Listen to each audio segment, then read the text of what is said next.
The emergency room doors exploded inward with a crash that made the fluorescent lights flicker. Blood sprayed across the white tiles in violent arcs as soldiers stumbled through, their uniforms soaked black-red, eyes wide with shock. A young captain collapsed face first, convulsing once before going completely still. His chest didn't rise. The cardiac monitor shrieked, a flat, endless scream that pierced through the sudden chaos. In the corner, pressed against the supply cabinet, like a ghost no one could see, stood a woman in pale blue scrubs. Her face drained of color, her hands trembled against her sides. She stared at the captain's lifeless body like she was watching something claw its way out of her past, something she'd buried so deep she'd almost convinced herself it never existed. Everyone saw her the same way they always did, just another nurse. White, quiet, ordinary, easy to ignore. But as the room descended into screaming panic and the doctors fumbled with trembling hands, her expression changed. Her jaw tightened, her eyes went cold. Something buried inside her didn't just wake up, it snapped, and then she moved. Before we go further, stay with me until the end. Drop a comment with the city you're watching from so I can see how far this story has traveled. And if you want to know what happens next, hit that like button. You won't regret it. The blood pooled faster than anyone expected. It spread across the tiles in a glossy sheet, creeping toward the nurse's station where Sarah Calloway stood frozen, her clipboard still clutched in one hand like a useless shield. She'd worked at Riverside General Hospital in Ashford, Montana for 3 years, and in that time she'd become invisible. Not metaphorically, literally. Doctors walked past her without acknowledgement. Residents snapped orders at her like she was furniture. The senior nurses treated her like a liability they couldn't fire because she never made mistakes big enough to justify the paperwork. "Calloway, get out of the way!" Dr. Marcus Hale barked as he shoved past her, his white coat flaring behind him like a cape. He was the ER's golden boy, 34, Harvard-educated, cocky enough to make residents cry, and charming enough that administration let him. Sarah stepped aside without a word, pressing herself against the wall as more soldiers poured through the doors. There were 8 of them, maybe 9. Hard to count through the blood and the shouting. "Trauma Bay 1! Now!" Hale yelled, pointing at the captain who'd collapsed first. 2 orderlies grabbed the gurney and wheeled it toward the bay, the wheels leaving red streaks on the floor. The captain's face was gray. His dog tags clinked softly against the metal rail. Sarah watched. She always watched. That's what invisible people did. "We need pressure on that femoral artery. Christ, he's losing too much." Hale's voice cracked as he leaned over the captain, his gloved hands slipping in blood. Beside him, Dr. Nina Reyes fumbled with an IV line, her fingers shaking so badly the needle missed the vein twice. "Reyes, get it together!" "I'm trying. Trying doesn't stop him from dying." The monitor's shrill alarm cut through the room like a blade. Flatline. No pulse. No breath. The captain's chest lay completely still. "Charging to 200, Hale shouted, grabbing the defibrillator paddles. "Clear!" The captain's body jolted. Nothing. Still flat. "Again, charge to 300. Sarah's fingers tightened around the clipboard until the plastic cracked. She could see it from where she stood, the way Hale's hands were positioned wrong, the way Reyes had missed the subclavian line entirely, the way the anesthesiologist was fumbling with the intubation tube like he'd never done it before under pressure. They were drowning. And the captain was already gone. "Calloway!" Nurse Supervisor Janet Brennan's voice cut through the chaos like a whip. "Stop standing there like a statue and get me more gauze packs from storage. Move!" Sarah didn't move. Her eyes stayed locked on the captain's face, on the way his lips had gone blue, on the shallow rise and fall of his chest that had stopped entirely now. She knew that face. Not his specifically, but the expression, the stillness. She'd seen it too many times to count. "Calloway, are you deaf?" I said, "Move." The word came out of Sarah's mouth so quietly that at first no one heard it. But there was something in the tone, something flat and cold and absolute that made Brennan's voice die mid-sentence. "What did you just say to me?" Sarah's head turned slowly. Her eyes met Brennan's, and for the first time in 3 years there was no deference in them. No apology. Just a hard, unyielding stare that made Brennan take an involuntary step back. I said, "Move." And then Sarah walked past her. She didn't run. She didn't shout. She just walked, straight toward Trauma Bay 1, where Hale was still fumbling with the defibrillator and Reyes was on the verge of tears. The other nurses parted instinctively, like they'd sensed something shift in the air. Sarah stopped at the edge of the gurney, her gaze sweeping across the captain's body with the kind of clinical precision that didn't belong to someone who spent her shifts restocking supplies and taking vitals. "You're losing him," she said. Hale didn't even look up. I know that, Calloway. If you're not here to help, get out. You're compressing too high. You're missing the heart entirely. That made him pause. He glanced at her, irritation flashing across his face. Excuse me? Your hand placement is wrong. You're 2 inches too high. You're compressing ribs, not the sternum. And Reyes missed the line. She hit muscle, not vein. He's not getting fluids. Reyes's face went white. I didn't. Yes, you did. Sarah's voice stayed calm, but there was an edge to it now, sharp enough to cut. Pull it. Start again. Subclavian approach, not jugular. And you... She turned to the anesthesiologist, a nervous-looking resident named Kim. Stop trying to force the tube past the vocal cords. You're going to perforate his trachea. Tilt his head back further and use a smaller blade. Kim stared at her like she'd grown a second head. Who do you think you... Do it. It wasn't a suggestion. It was an order, and the tone, military sharp, brook no argument, made Kim's hands move before his brain caught up. Hale finally straightened, his face flushed with anger. Calloway, you're a nurse. You don't give orders in my ER. Get back to your station before I have you written up. Charge to 360, Sarah said, ignoring him entirely. Her hands moved to the captain's chest, repositioning over the correct spot with the kind of confidence that didn't come from textbooks. Clear. I didn't tell you to... She pressed the paddles down. The captain's body arced off the table. Beep. The monitor stuttered. One blip, then another. Beep, beep, beep. Steady, stable, alive. The room went silent. Not the panicked, chaotic silence from before. This was different. Heavier. Everyone stood frozen, staring at the monitor like it had just performed a miracle. Sarah stepped back, her expression unchanged. He's stabilizing. Get him to surgery before the bleeding starts again. Hale's mouth opened, closed, opened again. How did you... Move him. Now! This time no one argued. The orderlies grabbed the gurney and wheeled the captain toward the surgical wing, his heartbeat still echoing faintly on the monitor. Sarah watched them go, her hands steady at her sides. No tremor. No hesitation. Brennan's voice came from behind her, low and venomous. What the hell was that? Sarah turned slowly. Brennan's face was red, her eyes blazing with fury. Around them, the other staff had started to whisper, nurses huddled together, shooting glances at Sarah like she'd just sprouted wings. That, Sarah said quietly, was me doing my job. Your job is to follow orders, Calloway, not to undermine the attending physician in front of the entire ER. Do you have any idea what you've just saved a man's life? The words hung in the air like a slap. Brennan's jaw clenched so hard Sarah could hear her teeth grinding. Get out! What? You heard me. Get out of my ER. Go to the break room and stay there until I decide what to do with you. And pray to God I don't have you fired for insubordination. Sarah held her gaze for a long moment. Then, without another word, she turned and walked away. The break room was empty. It always was at this hour. Most of the staff were either in the ER or grabbing quick meals in the cafeteria. Sarah sat down at the small table in the corner, her hands folded in front of her. She didn't shake. She didn't cry. She just sat there staring at the wall. The door swung open 10 minutes later. Dr. Hale stepped inside, his expression unreadable. He closed the door behind him and leaned against it, arms crossed. That was quite a show, he said. Sarah didn't respond. Where'd you learn to do that? Do what? Don't play dumb, Calloway. That wasn't nursing. That was trauma surgery. High-level trauma surgery. The kind you don't learn from a textbook. Sarah's eyes flicked up to meet his. I followed protocol. Bullshit. Hale pushed off the door and crossed the room, stopping directly in front of her. I've been doing this for 10 years, and I've never seen anyone, nurse or doctor, handle a code like that. So I'm going to ask you one more time. Where did you learn it?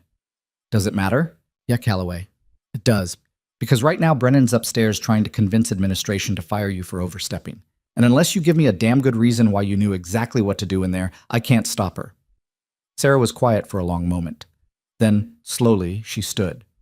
She was shorter than Hale by a good 6 inches, but something in the way she held herself made him take an instinctive step back. I used to work in a different hospital, she said. A long time ago. I picked up a few things. What hospital? It doesn't matter. Calloway. It doesn't matter. Hale stared at her, frustration etched into every line of his face. Then he exhaled sharply and shook his head. Fine. Keep your secrets, but don't expect me to save your ass when Brennan comes back down here. He left. The door swung shut behind him with a soft click. Sarah sat back down. She stared at her hands, at the faint scars along her knuckles, barely visible under the fluorescent lights. Old scars. The kind that came from scalpel slips and shrapnel wounds and 16-hour surgeries in field hospitals where the lights flickered every time a mortar hit close. She'd buried that version of herself 3 years ago. Walked away from the uniform, the rank, the operating tents that smelled like blood and diesel fuel. She'd come to Ashford because it was small and quiet, and no one asked questions. She'd taken a nursing job because it was safe, anonymous. She could disappear into the background and never have to think about the things she'd seen. But some things don't stay buried. The intercom crackled to life. All available staff to the ER, code black. Repeat, code black. Code black. Mass casualty event. Sarah's head snapped up. The door burst open again. This time it was Reyes, her face pale and streaked with tears. Calloway, we need you, now. Another convoy just arrived. 15 soldiers, maybe more. Multiple GSWs, blast injuries, severe trauma. Her voice broke. Hale's already drowning, and Brennan's trying to coordinate, but she's falling apart. Sarah was on her feet before Reyes finished. How many surgeons on site? 3, but 2 are in surgery already. Get me a trauma bay, the biggest one you have. Calloway, I don't think... Reyes. Sarah's voice dropped into that same cold military tone. Get me a trauma bay. Now. Reyes nodded and bolted. Sarah followed her out into the hallway. The ER was chaos. Worse than before. Blood everywhere. Soldiers sprawled across gurneys, some conscious and screaming, others silent and still. The air reeked of copper and sweat, and something darker, burnt flesh maybe, or the acrid stench of explosives. Brennan stood in the middle of it all, clipboard in hand, barking orders that no one was listening to. Her face was red, her voice shrill with panic. Bay 3. No, wait. Move him to Bay 2. No, I said, Christ, someone get me a line on that soldier before he bleeds out. Sarah walked past her without a word. She moved through the chaos like she was cutting through water, calm, focused, untouchable. She stopped at the nearest gurney, where a young private lay gasping for breath, his chest rising in shallow, rapid bursts. Pneumothorax, collapsed lung. Needle decompression kit, Sarah said, her voice cutting through the noise. A nearby nurse, someone Sarah didn't recognize, stared at her blankly. Now! The nurse scrambled to obey. Sarah worked fast, hands steady, eyes sharp. She inserted the needle between the private's ribs with the kind of precision that came from doing it 100 times under fire. The private gasped as air hissed out, his chest expanding again. Chest tube next. Get me a tray and 2 units of O-neg. By the time she finished with the private, 3 more nurses had gathered around her, watching with wide eyes. She moved to the next gurney, then the next. Hemorrhage control. Airway management, IV lines placed with surgical accuracy, every movement efficient, every command obeyed without question. And then, from somewhere behind her, a voice. Wait, that technique? Sarah's hands paused. She didn't turn around. I've seen that before, the voice continued. It was one of the younger residents, a guy named Park, fresh out of med school. That's the Keller maneuver. No one uses that anymore except... He stopped. His eyes went wide.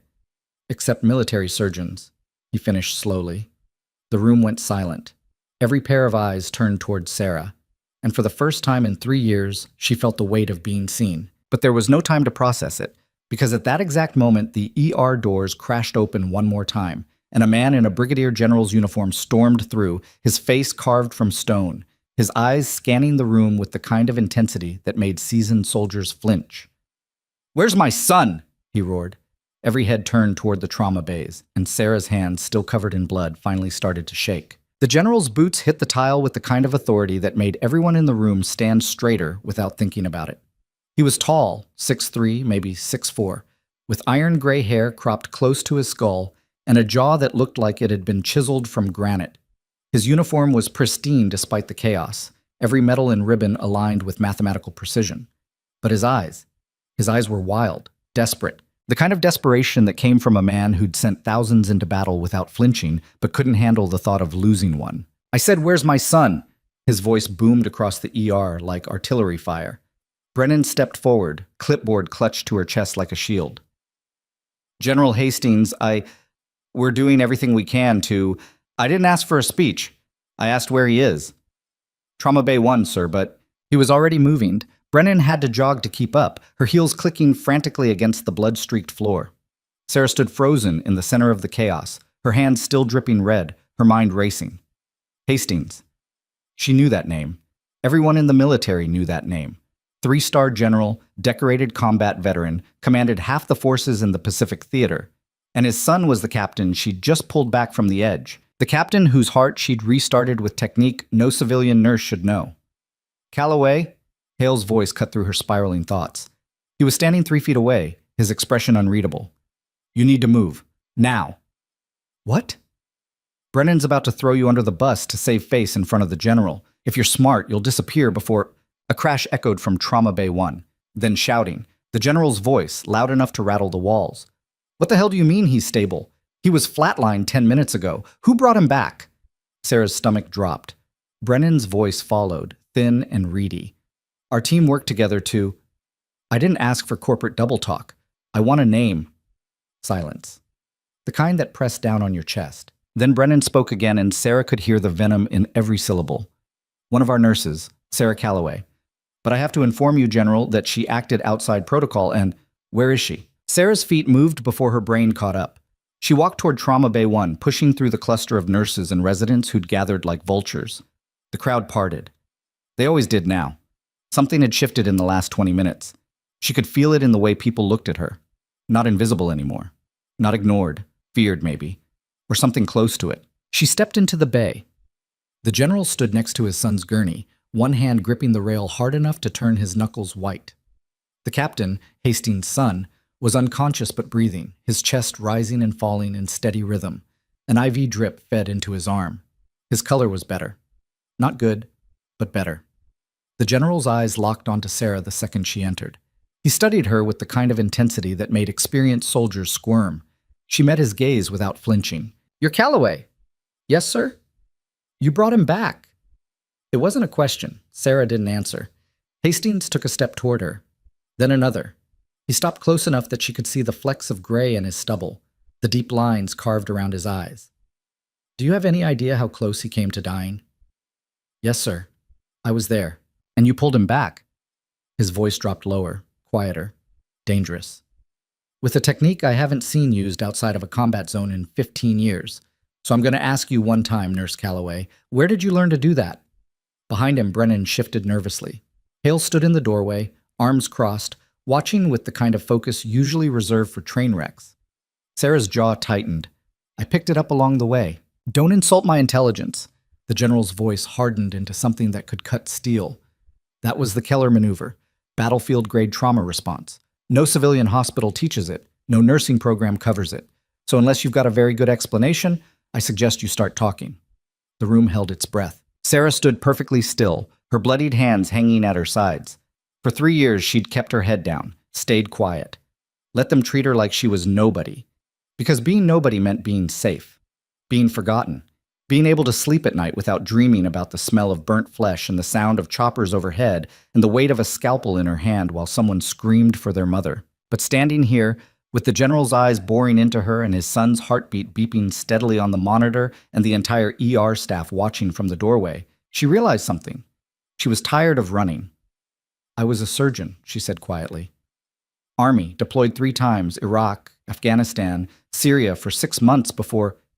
She stopped, swallowed. Before I came home.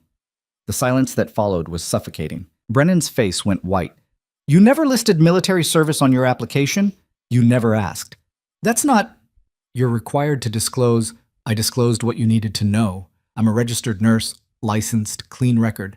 Everything else is none of your business. Brennan's mouth opened and closed like a fish drowning on dry land. This is grounds for immediate termination. You lied on your... I didn't lie. Sarah's voice stayed calm, but something underneath it had teeth. I left information out. There's a difference. Not legally, there isn't. Enough! The general's voice cracked like a whip. Brennan shut her mouth so fast her teeth clicked. He turned back to Sarah, his expression still hard, but something else flickering behind it now. Recognition, maybe, or respect. What was your rank? Major.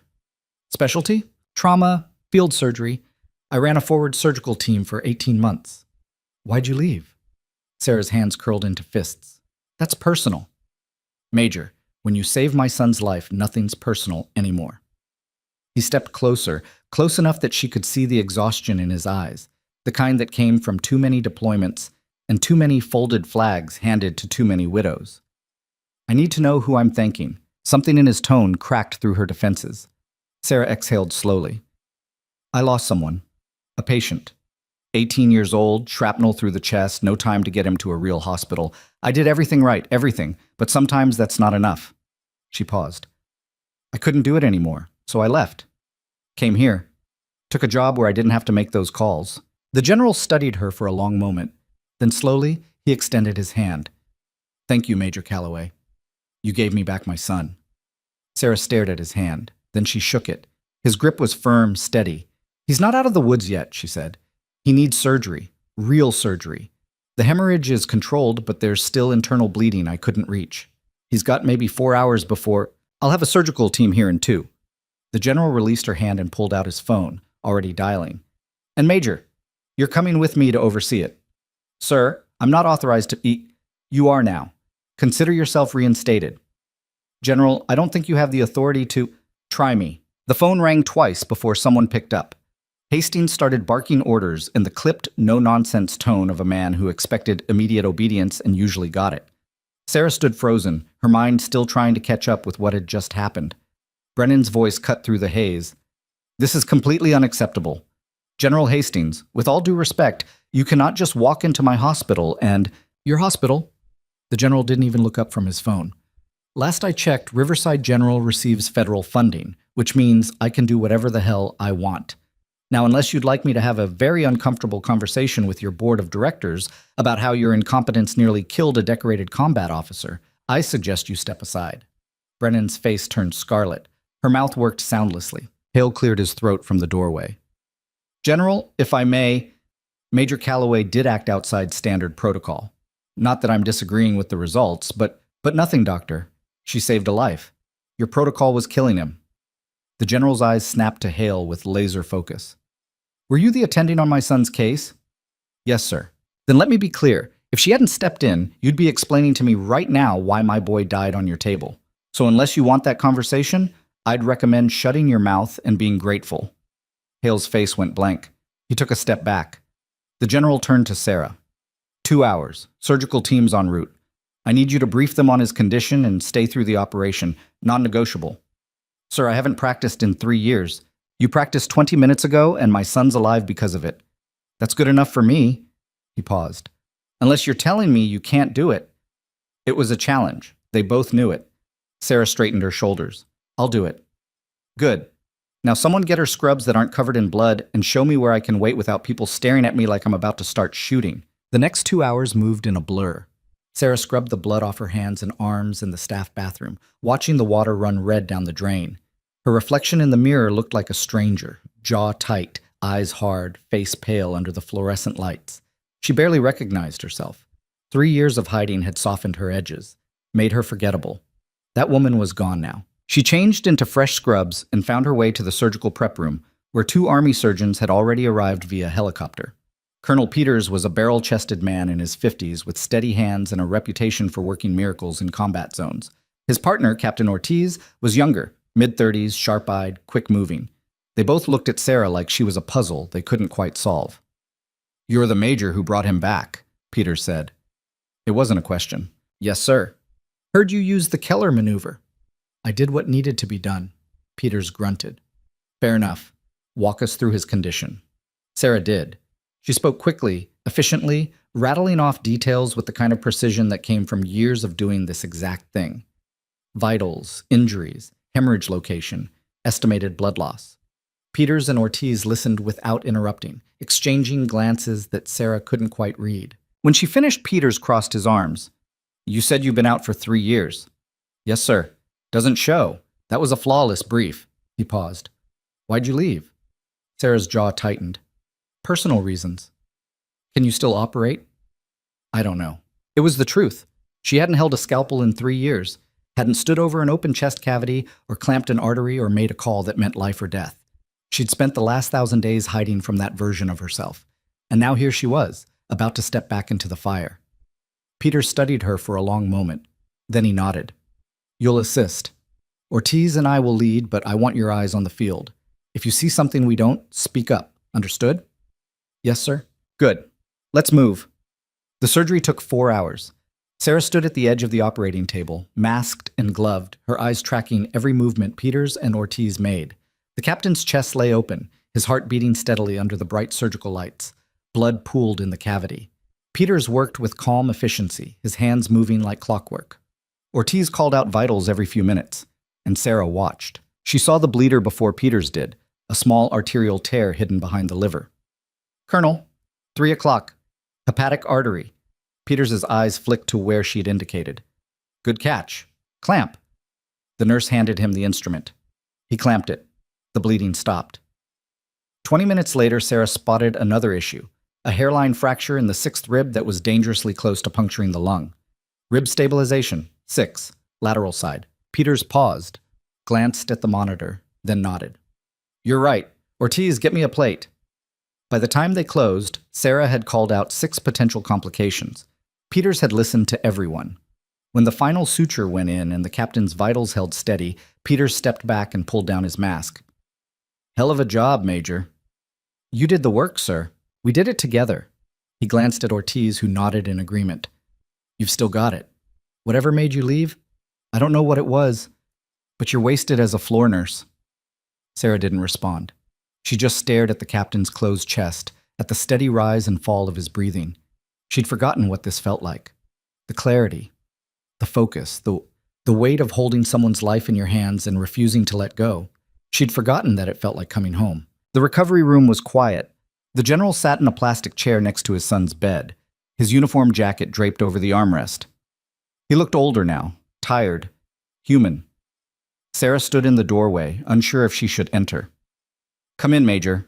The general's voice was softer now, rough around the edges. She stepped inside. The door clicked shut behind her.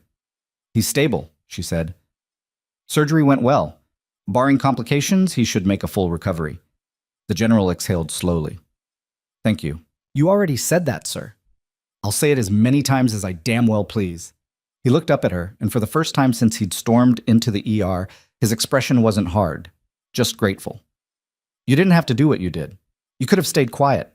Let someone else handle it." "No, sir, I couldn't." "Why not?" Sarah was quiet for a moment. Then she said, "Because I remember what it's like to lose someone on the table, and I wasn't going to let it happen again." The general nodded slowly. He stood, joints creaking, and extended his hand again. "I owe you a debt, Major Calloway. If there's anything I can do, anything at all, you name it." Sarah shook his hand. "Just take care of your son, sir." "I will." He paused. "But I meant what I said earlier. You're wasted here. If you ever want to come back officially, there's a place for you. I'll make sure of it." "Thank you, sir. But I'm not ready for that." "Fair enough." "Offer stands." He released her hand and glanced back at his son. "Get some rest, Major. You've earned it." Sarah left the recovery room and walked back through the ER. The chaos had died down. Most of the soldiers had been stabilized or moved to surgery. The floor was still stained red in places, but the frantic energy had dissipated into exhausted silence. Nurses moved like ghosts. Residents slumped against walls. Hale sat at the nurses' station, staring at nothing. And Brennan stood in the center of it all, arms crossed, eyes locked on Sarah the moment she appeared. "My office," Brennan said. "Now." Sarah followed her down the hallway to the administrative wing. Brennan's office was small and cluttered, filing cabinets overflowing with paperwork, a desk buried under folders, a dying plant in the corner. Brennan closed the door and turned to face Sarah with barely controlled fury. "You humiliated me." Sarah said nothing. "In front of a 3-star general, in front of my entire staff. You made me look incompetent. I saved a man's life." "You undermined my authority." Brennan's voice cracked. "I am your supervisor, Calloway. You don't get to just take over my ER and start barking orders like you own the place. Your ER was failing. Your doctors were drowning. If I hadn't stepped in, that captain would be dead. That's not the point." "That's exactly the point." Sarah's voice stayed calm, but something underneath it was steel. "You want to fire me for saving a life? Go ahead. But you'll have to explain to the board why you prioritized ego over patient care. And I guarantee the general will have something to say about it." Brennan's face turned purple.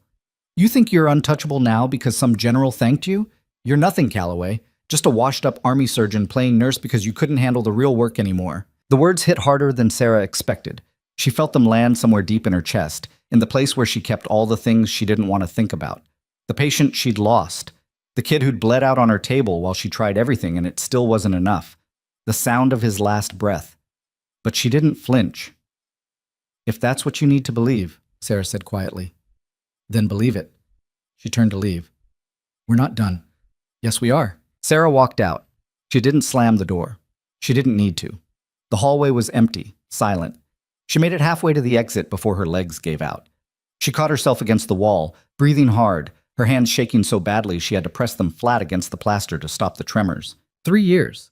She'd kept it buried for 3 years. And now it was all flooding back, every surgery, every code, every time she'd held someone's life in her hands and felt the weight of it crushing her. She'd saved the captain, but the cost of remembering how to do it was higher than she'd expected. Calloway. She looked up. Hale stood at the end of the hallway, hands in his pockets, expression unreadable. "You okay?" "I'm fine." "You don't look fine." Sarah straightened, forcing her hands to steady.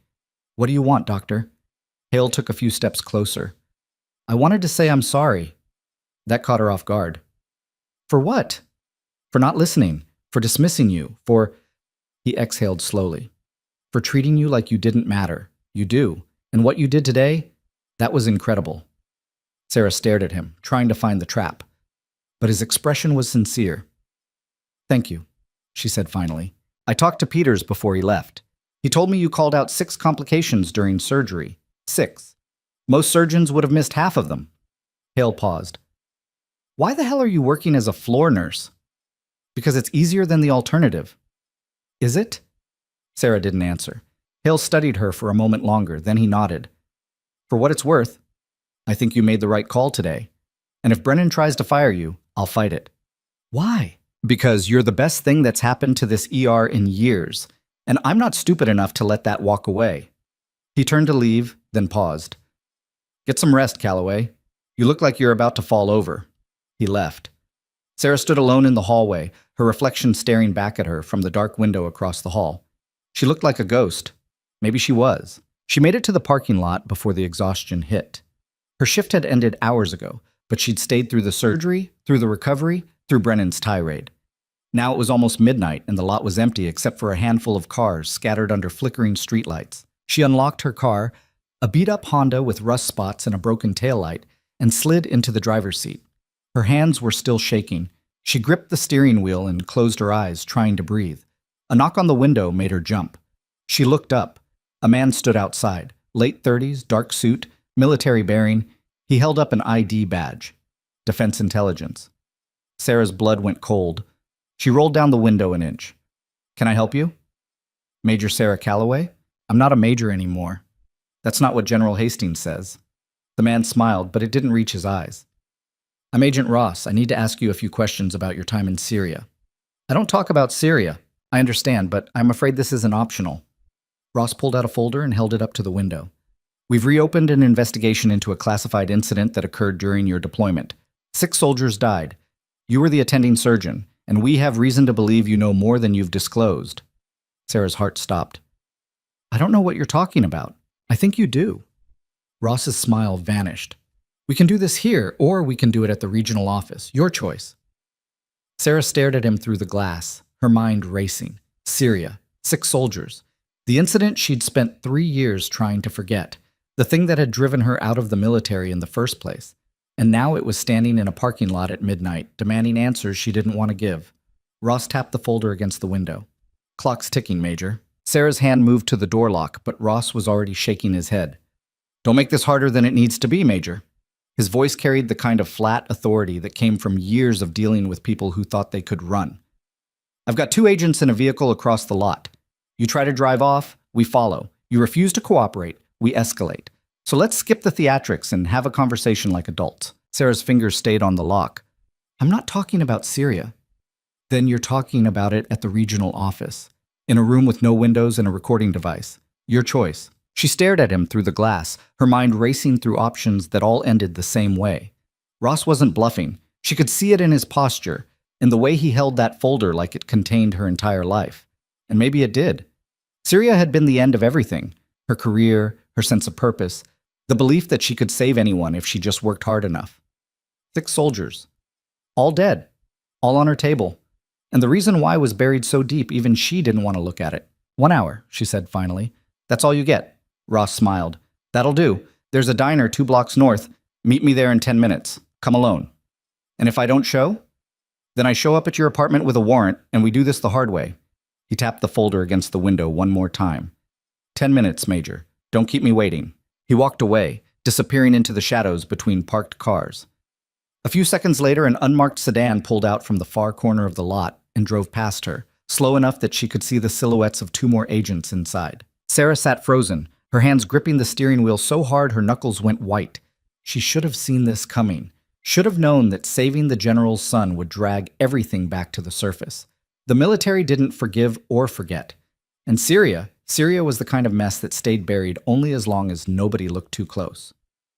Now someone was looking. She started the car and drove north, following the same route she took every day to and from work. The streets were empty at this hour, streetlights casting long shadows across cracked pavement. Ashford was the kind of town where nothing happened. Quiet, forgettable, safe. She'd chosen it for exactly that reason, but safety was an illusion. She knew that now. The diner sat on the corner of 5th and Maple, a squat brick building with a flickering neon sign that read Rosie's. Half the letters were burnt out. Sarah pulled into the parking lot and cut the engine. Through the window, she could see Ross sitting in a booth near the back, 2 cups of coffee already on the table. She got out and walked inside. The bell above the door chimed. A tired-looking waitress glanced up from behind the counter, but didn't say anything.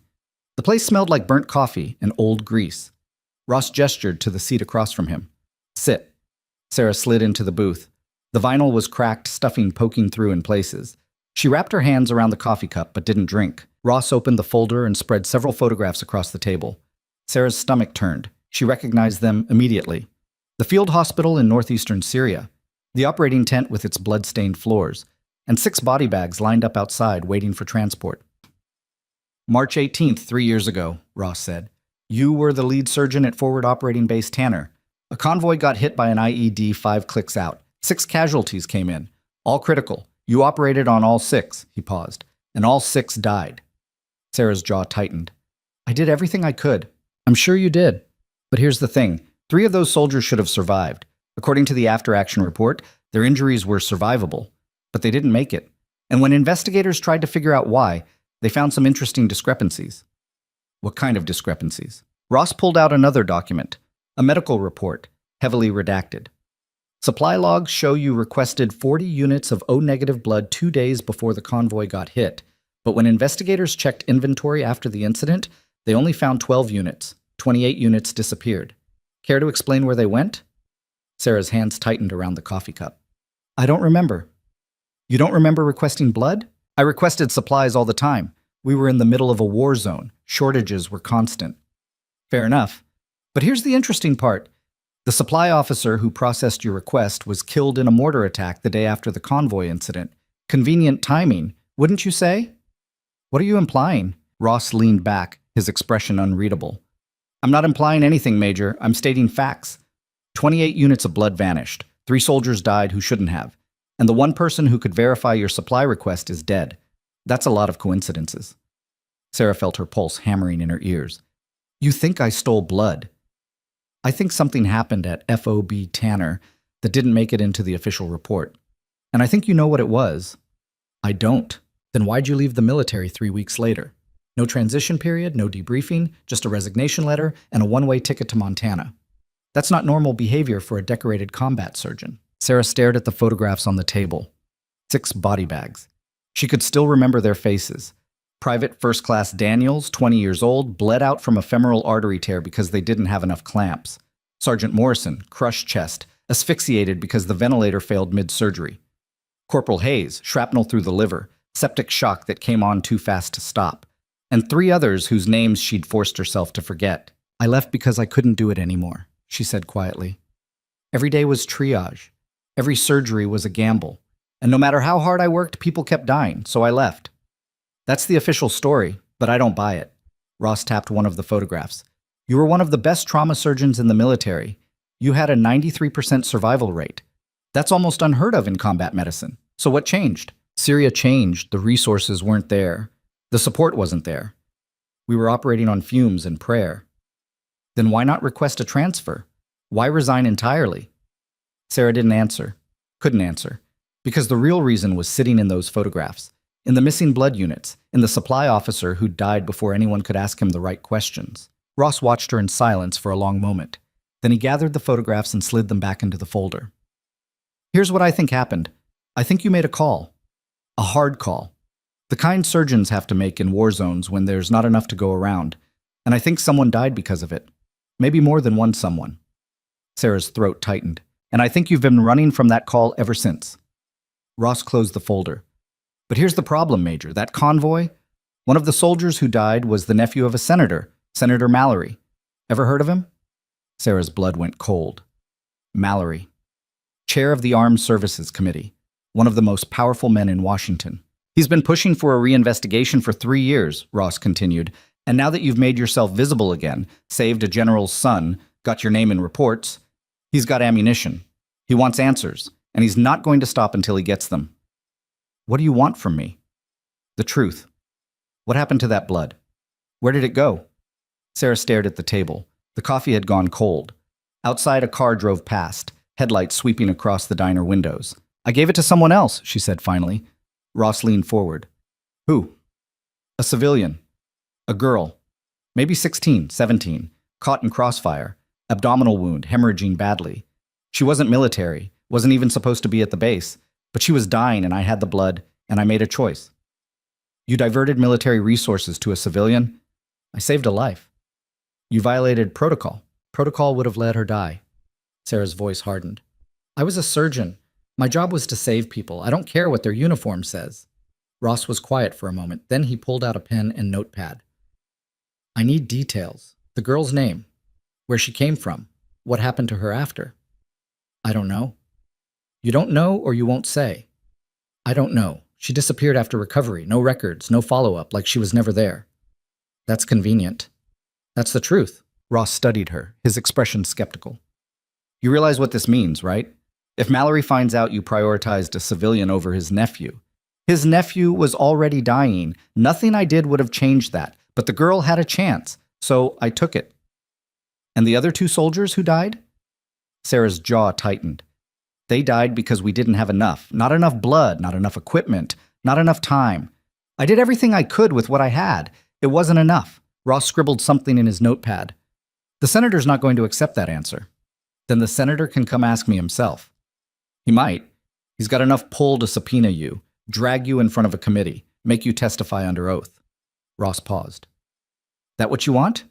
Your name all over the news? Every decision you made in Syria picked apart by politicians who've never seen combat? Sarah's hands curled into fists under the table. What's the alternative? Cooperate. Give us a full statement. Let us close the investigation quietly. Mallory might not like the answers, but if we can show you acted in good faith, made a tough call under impossible circumstances, he might back off. And if he doesn't, then you'd better get a good lawyer. Ross stood, dropping a $10 bill on the table for the coffee. Think about it, Major, but don't think too long. Mallory's already making calls. You've got maybe 48 hours before this goes public. He paused at the edge of the booth. For what it's worth. I believe you. I think you made a call and it cost you everything. But belief doesn't matter in Washington. Only optics. And right now your optics are bad. He walked out. The bell above the door chimed again. Sarah sat alone in his booth, staring at the cold coffee. Her reflection wavered in the dark window, pale, hollow-eyed, exhausted. She looked like someone who'd been running for 3 years and finally hit a wall. Maybe she had. She left the diner and drove home on autopilot, her mind spinning through everything Ross had said. Senator Mallory. Reinvestigation. Subpoena. Testimony. Her life dissected on national television while people who'd never held a scalpel or made a life-or-death call judged every decision she'd made. Her apartment was a small one-bedroom on the edge of town, 3rd floor of a building that smelled like mildew and old carpet. She unlocked the door and stepped inside. The silence was oppressive. She dropped her keys on the counter and sank onto the couch, still wearing her scrubs. Her phone buzzed, a text from an unknown number. We need to talk. Not about Syria. About today. Meet me at the hospital. Midnight. Come alone. Peters. Sarah stared at the message. Peters. The colonel who'd led the surgery on the general's son. Why would he want to meet at midnight? She almost ignored it. Almost stayed on the couch and let the exhaustion drag her under. But something in the message nagged at her. The urgency, the secrecy. She stood, grabbed her jacket, and headed back out. The hospital was nearly empty when she arrived. Night shift had taken over. Skeleton crew, mostly residents, and a handful of nurses. The lights in the main corridor were dimmed. Her footsteps echoed on the tile. She found Peters in the doctor's lounge on the third floor. He was alone, still in his fatigues, a cup of coffee in one hand. He looked up when she entered. "Thanks for coming." Sarah closed the door behind her. "What's this about? You're past." Peters set down the coffee. "I did some digging after the surgery, wanted to know who I was working with. Your record's impressive. Right up until Syria." Sarah's stomach dropped. "If you're here to lecture me, I'm here to warn you." Peter's voice was low, urgent. "Mallory's not just pushing for an investigation. He's building a case, criminal charges, negligent homicide, theft of military property. He wants you in prison, Calloway." "How do you know that?" "Because I got a call from Defense Intelligence 2 hours ago. They asked about you, about the surgery today, about whether you showed signs of instability or poor judgment." Peters leaned forward. "They're looking for ammunition, anything they can use to paint you as incompetent or reckless." "What did you tell them?" "That you're one of the best surgeons I've ever worked with. That you saved a man's life today when no one else could. That if they want to go after you, they'll have to go through me first." He paused. "But I'm not enough. Mallory's got resources, political connections. He's going to bury you unless you fight back." "How?" "Go public. Tell your side of the story before he twists it. Get ahead of the narrative." Sarah shook her head. "I'm not dragging a dead girl into the media circus just to save myself." "Then you're going to lose." Peter's voice was blunt. "Mallory doesn't care about the truth. He cares about revenge. His nephew died and someone's got to pay for it. Right now, that someone is you." "Then I'll pay." "Calloway, I made a choice in Syria. I stand by it. If Mallory wants to destroy me for saving a life, then let him try." Sarah's voice was steady, but something underneath it was breaking. "I'm done running." Peter studied her for a long moment, then he nodded slowly. "All right, but if you're going to stand your ground, you'd better be ready for what's coming, because Mallory's not going to stop until you're finished." "I know." Peters pulled a business card from his pocket and handed it to her. "My personal number. If things get bad, and they will, call me. I'll do what I can." Sarah took the card. "Why are you helping me?" "Because what you did today reminded me why I became a surgeon in the first place. To save lives. Not to play politics or cover my ass. Just to save lives." He paused. "And because I've seen what happens when good people get crushed by bad systems. I'm not going to let it happen to you without a fight." Sarah nodded, her throat tight. "Thank you." "Don't thank me yet. This is just the beginning." She left the lounge and walked back through the empty corridors. Her phone buzzed again. Another text. This time from General Hastings. "Heard about DIA visit? Don't talk to them without a lawyer. I'm making calls. Stand by." Sarah stared at the message. The general was using his pull. Peters was backing her. Even Hale had offered support earlier. For the first time in 3 years, she wasn't alone. But it didn't change the facts. 6 soldiers had died in Syria. She'd made a call, saved a civilian, lost military personnel. And now someone with power and rage wanted her to pay for it. She made it to the parking lot before she saw them. 2 black SUVs parked near the entrance, engines running, men in suits standing beside them. Not DIA this time. Something worse. One of them stepped forward as she approached. Older, gray-haired, expensive suit. He held up an ID badge.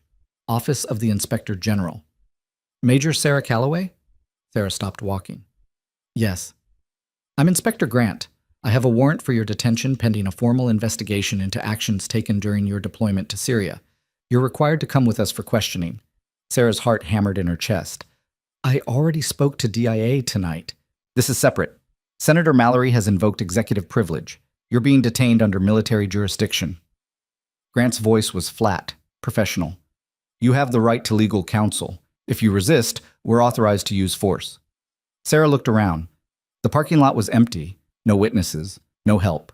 Just her and 6 federal agents with the power to make her disappear into the system. How long? As long as it takes. She could run, could try to get back inside the hospital, make a scene, force them to arrest her publicly. But that would only make things worse. Mallory wanted a spectacle. She wasn't going to give him one. "I want a lawyer present." "That's your right. But questioning begins in 2 hours. If your lawyer can't make it by then, we proceed without them." 2 hours. Middle of the night. No way any lawyer could get here in time. Grant gestured to one of the SUVs. "Let's go, Major." Sarah's phone buzzed in her pocket. She pulled it out. A text from an unknown number. Just 3 words. Don't say anything. She looked up. Across the parking lot, half hidden in shadow, stood a figure. Tall, lean, wearing a dark jacket. She couldn't see the face, but something about the posture was familiar. The figure nodded once, then disappeared into the darkness. Sarah's pulse spiked. Who the hell was that? Major, now! Grant's voice hardened. She put the phone away and walked toward the SUV. One of the agents opened the back door. She climbed inside. The door closed with a heavy thunk. No handles on the inside. The SUV pulled out of the lot and headed south, away from the hospital, away from Ashford, toward the federal building 40 miles away. Sarah sat in the back seat, hands folded in her lap, mind racing. Mallory had moved faster than she'd expected. Peters's warning hadn't been exaggerated. They were coming for her, hard and fast. But that text. Don't say anything. Who sent it? And how did they know she'd be in the parking lot at that exact moment? The SUV turned onto the highway. Darkness stretched in every direction. Sarah closed her eyes and tried to slow her breathing. She'd survived war zones, survived impossible surgeries, survived 3 years of hiding from her past. She could survive this. She had to. The federal building was a concrete monstrosity on the outskirts of Helena, all sharp angles and narrow windows. They brought her in through a side entrance, away from security cameras. Grant led her down a series of hallways to a small room with a metal table, 2 chairs, and a recorder mounted on the wall. Sit. Sarah sat. Grant took the chair across from her. One of the other agents stood by the door. This interview is being recorded, Grant said. State your name and rank for the record. Sarah Calloway, former Major, United States Army Medical Corps. You understand you're being questioned under military authority regarding actions taken during your deployment to Forward Operating Base Tanner, Syria, in March 3 years ago. I understand. Do you wish to have legal counsel present? Yes. Noted. However, we're proceeding with preliminary questioning. You may decline to answer. Grant opened a folder, thicker than Ross's, filled with documents Sarah couldn't read from across the table. On March 18th, 6 soldiers under your care died following an IED attack. Is that correct? Yes. Can you explain why 3 of those soldiers, whose injuries were classified as survivable, did not survive? Sarah met his eyes. Insufficient resources. Insufficient blood supply. Insufficient time. Supply logs indicate you requisitioned 40 units of O-negative blood 2 days prior. Where did that blood go? I used it. On whom? Sarah hesitated. The room was silent except for the faint hum of the recorder. On patients. Military patients? Another pause. Answer the question, Major. Sarah's jaw tightened. Not exclusively. Grant's expression didn't change, but something flickered in his eyes. You used military resources on non-military personnel. I used medical resources on people who needed them. That's a violation of protocol. Protocol doesn't account for reality. Reality, Major, is that 3 American soldiers died while you diverted supplies to unauthorized personnel. That's not a judgment call. That's criminal negligence. Those soldiers were dying regardless. I did everything I could. Everything except follow orders. Grant leaned forward. You took an oath. To protect and serve American military personnel, not civilians, not enemy combatants. Americans. And you violated that oath. Sarah's hands curled into fists under the table. I took an oath to do no harm. That doesn't come with conditions. It does when you're wearing a uniform. The door opened. A woman entered, mid-50s, sharp suit, briefcase in hand. She glanced at Grant with an expression that could freeze nitrogen. Inspector Grant, I'm Margaret Keating, counsel for Major Calloway. This interview is over. Grant didn't move. We're in the middle of an illegal detention. My client was brought here under false pretenses, questioned without adequate legal representation, and held without formal charges. Keating set her briefcase on the table with a thud. Unless you're planning to charge her right now, and I mean right now, she's leaving. Grant's jaw tightened. Senator Mallory authorized this investigation. Senator Mallory doesn't have the authority to bypass due process. My client is a civilian. If you want to question her, you file charges and we go through proper channels. Until then, she's walking out of here. Grant stared at Keating for a long moment. Then he closed the folder and stood. This isn't over. No, it's not. But it's over for tonight. Keating turned to Sarah. Let's go. Sarah stood on shaky legs and followed Keating out of the room, down the hallway, through the side entrance. They didn't speak until they were outside, standing next to a black sedan parked in the visitor lot. Who are you? Sarah asked. Someone who doesn't like watching good people get railroaded. Keating unlocked the car. Get in. I'll drive you back to Ashford. Sarah climbed into the passenger seat. Keating started the engine and pulled out of the lot. How did you know I was here? I got a call. Anonymous tip. Said you'd been detained illegally and needed representation. Keating glanced at her. You've got friends in high places, Major. Use them. I don't have friends. Then you've got enemies who are scared of you, which is almost as good. They drove in silence for a while. Sarah stared out the window at the darkness rushing past. What happens now? She asked finally. Now we prepare. Mallory's going to come at you hard. Media, hearings, formal charges, everything. We need to get ahead of it. Build a defense.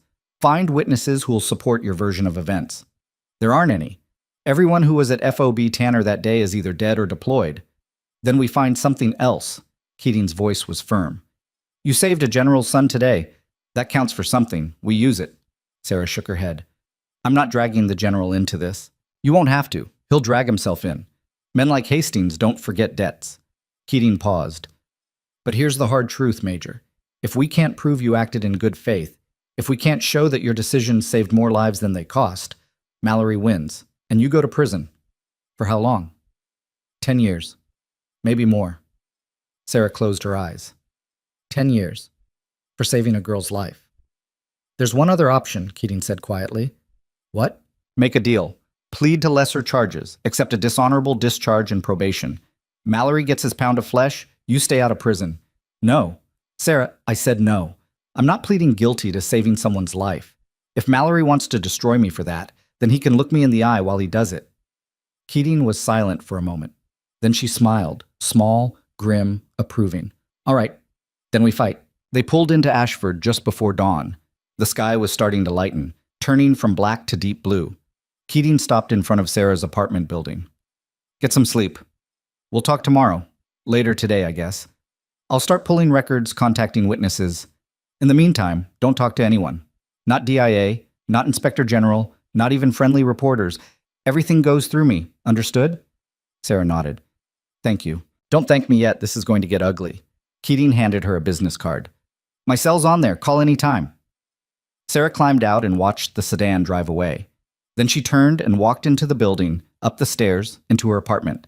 She locked the door behind her and leaned against it, finally letting the exhaustion take over. Her phone buzzed. Another text from the unknown number. You did the right thing tonight. Stay strong. They're coming for you, but you're not alone. A friend, Sarah stared at the message. A friend? Who? She typed back. Who is this? No response. She set the phone down and collapsed onto the couch. Her body ached. Her mind screamed for rest, but sleep wouldn't come, because somewhere out there, Senator Mallory was planning his next move. Inspector Grant was building his case, and a mysterious stranger was sending cryptic messages like she was some kind of chess piece in a game she didn't understand. But one thing was clear. This wasn't just about Syria anymore. This was about something bigger, something that had been set in motion the moment she'd stepped forward in that ER and refused to stay invisible. And whoever was pulling the strings knew exactly what they were doing. Sarah's phone rang. Not a text this time. An actual call. She glanced at the screen. General Hastings. She answered. Hello? Major, I heard what happened. Are you all right? I'm fine, sir. Bullshit. They detained you illegally. I'm filing a formal complaint with... Sir, with respect, I need you to stay out of this. Silence. I appreciate everything you've done, Sarah continued. But if you get involved, Mallory will turn this into a political war, and I can't let you risk your career for me. My career? Hastings' voice was incredulous. You saved my son's life. You think I care about my career? I think you've earned everything you have, and I'm not going to be the reason you lose it. Hastings was quiet for a long moment. Then he said, You're a stubborn woman, Major. Yes, sir? Fine. I'll stay out of the official channels. But off the record, I'm making calls. And if Mallory thinks he can destroy you without consequences, he's got another thing coming. Sir, that's not a request, Major. That's me telling you how this is going to be. Now get some rest. And if you need anything, anything at all, you call me. Understood? Yes, sir. Thank you. Don't thank me. Just stay alive long enough to see this through. He hung up. Sarah set the phone down and stared at the ceiling. The first rays of sunlight were creeping through the window, painting the walls gold. She'd thought coming to Ashford would mean peace, anonymity, a chance to forget. But you couldn't forget something that defined you, and maybe she didn't want to anymore. Her phone buzzed one more time. Another message from the unknown number. Check your email. You're going to want to see this. Trust me. Sarah grabbed her laptop and opened her email. One new message. No subject line. The sender was a string of random characters, encrypted. She opened it. Inside was a single attachment, a video file, 12 minutes long. Her hand hovered over the mouse. Every instinct screamed at her not to click it, but curiosity won. She hit play. The video was grainy, shot from a security camera mounted high on a wall. The timestamp read, March 18th, 3 years ago. The location, FOB Tanner, the operating tent. Sarah's breath caught. She watched herself on screen, younger, covered in blood, working frantically on a soldier's chest. The camera angle showed the entire room. She could see the chaos, the panic, the way supplies ran out one by one. And then, halfway through the video, something happened that she'd forgotten. A figure entered the tent. Not military. Civilian clothes. A man, older, carrying a briefcase. He spoke to someone off camera. Sarah couldn't hear the audio. And handed over something small. A vial, maybe. The video jumped forward. Now Sarah was working on the girl, the civilian with the abdominal wound. She was using the blood, the 40 units, the ones that had vanished from inventory. But in the corner of the frame, barely visible, the same man stood watching. And when Sarah finished, when the girl stabilized, the man nodded once. Then he walked out. The video ended. Sarah stared at the screen, her heart pounding. Someone had been there. Someone who'd brought supplies, someone who'd known exactly what she needed and when, and someone had just sent her proof. Her phone rang again, the unknown number. She answered. Who are you? A voice, male, distorted. Someone who knows what really happened in Syria, and someone who's going to make sure Mallory doesn't bury you for it. Why? Because you're not the only one with something to lose, Major, and because what's coming isn't just about you. It's bigger, much bigger. A pause. Stay ready, things are about to get worse before they get better. The line went dead. Sarah stared at the blank screen where the video had been, her pulse hammering against her ribs. The distorted voice still echoed in her ears. Someone who knows what really happened. The man in the video, the civilian with the briefcase, had been real. Not a hallucination born from exhaustion or trauma. Real. And someone had footage proving it. She replayed the video 3 more times, pausing on the man's face. The angle was bad. The resolution worse. But there were details. Dark hair going gray at the temples. Expensive watch. A scar running along his left jawline. She'd never seen him before that day in Syria. Never saw him after. But he'd known exactly when to show up and what to bring. Her phone buzzed. A text from Keating. Turn on the news. Channel 7. Now. Sarah grabbed the remote and flipped to the local station. The morning anchor sat behind a polished desk, her expression grave. Breaking developments in what's being called the Syria investigation. Senator James Mallory held a press conference less than an hour ago, calling for criminal charges against former Army surgeon Major Sarah Calloway. The senator claims Calloway's actions during a combat operation 3 years ago directly resulted in the death of his nephew, Private First Class Thomas Mallory, along with 2 other soldiers. The screen cut to footage of Mallory standing behind a podium, flanked by American flags. He was older than Sarah expected, mid-60s, silver hair, the kind of face that looked trustworthy on camera. But his eyes were hard. This woman took an oath, Mallory said, his voice carrying the weight of manufactured grief. An oath to protect American soldiers. And she violated that oath. She diverted critical medical supplies away from our troops to save an unidentified civilian, possibly an enemy combatant. 3 young men died because of her decision. 3 families lost sons, brothers, husbands. And for 3 years she's hidden from accountability. That ends today. The camera flashed to reporters shouting questions. Mallory raised a hand. I've been in contact with military prosecutors. We have evidence, supply logs, witness testimony, medical records, that prove Major Calloway acted with criminal negligence. I'm calling for her immediate arrest and trial under military law. No one is above accountability. Not even someone who thinks saving the wrong life justifies losing the right ones. The anchor came back on screen. Riverside General Hospital, where Calloway currently works as a nurse, has declined to comment. We reached out to Calloway herself, but received no response. Legal experts say if charged under military jurisdiction, she could face up to 15 years in prison. Sarah's phone exploded with calls. She silenced it. Her hands were shaking. The news cut to footage from yesterday, the ER, soldiers being wheeled in, chaos. Someone had leaked it. The camera zoomed in on Sarah's face as she worked, her expression cold and focused. The anchor's voiceover continued. Ironically, Calloway made headlines just yesterday for saving the life of Captain David Hastings, son of General William Hastings, during a mass casualty event. But critics are now questioning whether her actions then, or in Syria, represent sound medical judgment or a pattern of reckless decision-making. Sarah shut off the TV. The silence was deafening. Her phone rang. Keating. Did you watch it? Yeah. He's going for your throat. Full media blitz. He's got 3 networks lined up for interviews, a Senate hearing scheduled for next week, and prosecutors are drafting charges as we speak. Keating's voice was sharp, rapid fire. We need to move fast. I'm calling an emergency strategy meeting. Can you get to my office in an hour? I don't think leaving my apartment is a good idea right now. It's not. But staying there is worse. Mallory's counting on you hiding. We need to show strength. Get dressed, keep your head down, and get here. I'll have security ready. Keating, 1 hour, Sarah. Don't make me come get you. The line went dead. Sarah stood in the center of her apartment, surrounded by silence and the weight of everything collapsing. Mallory had just painted a target on her back.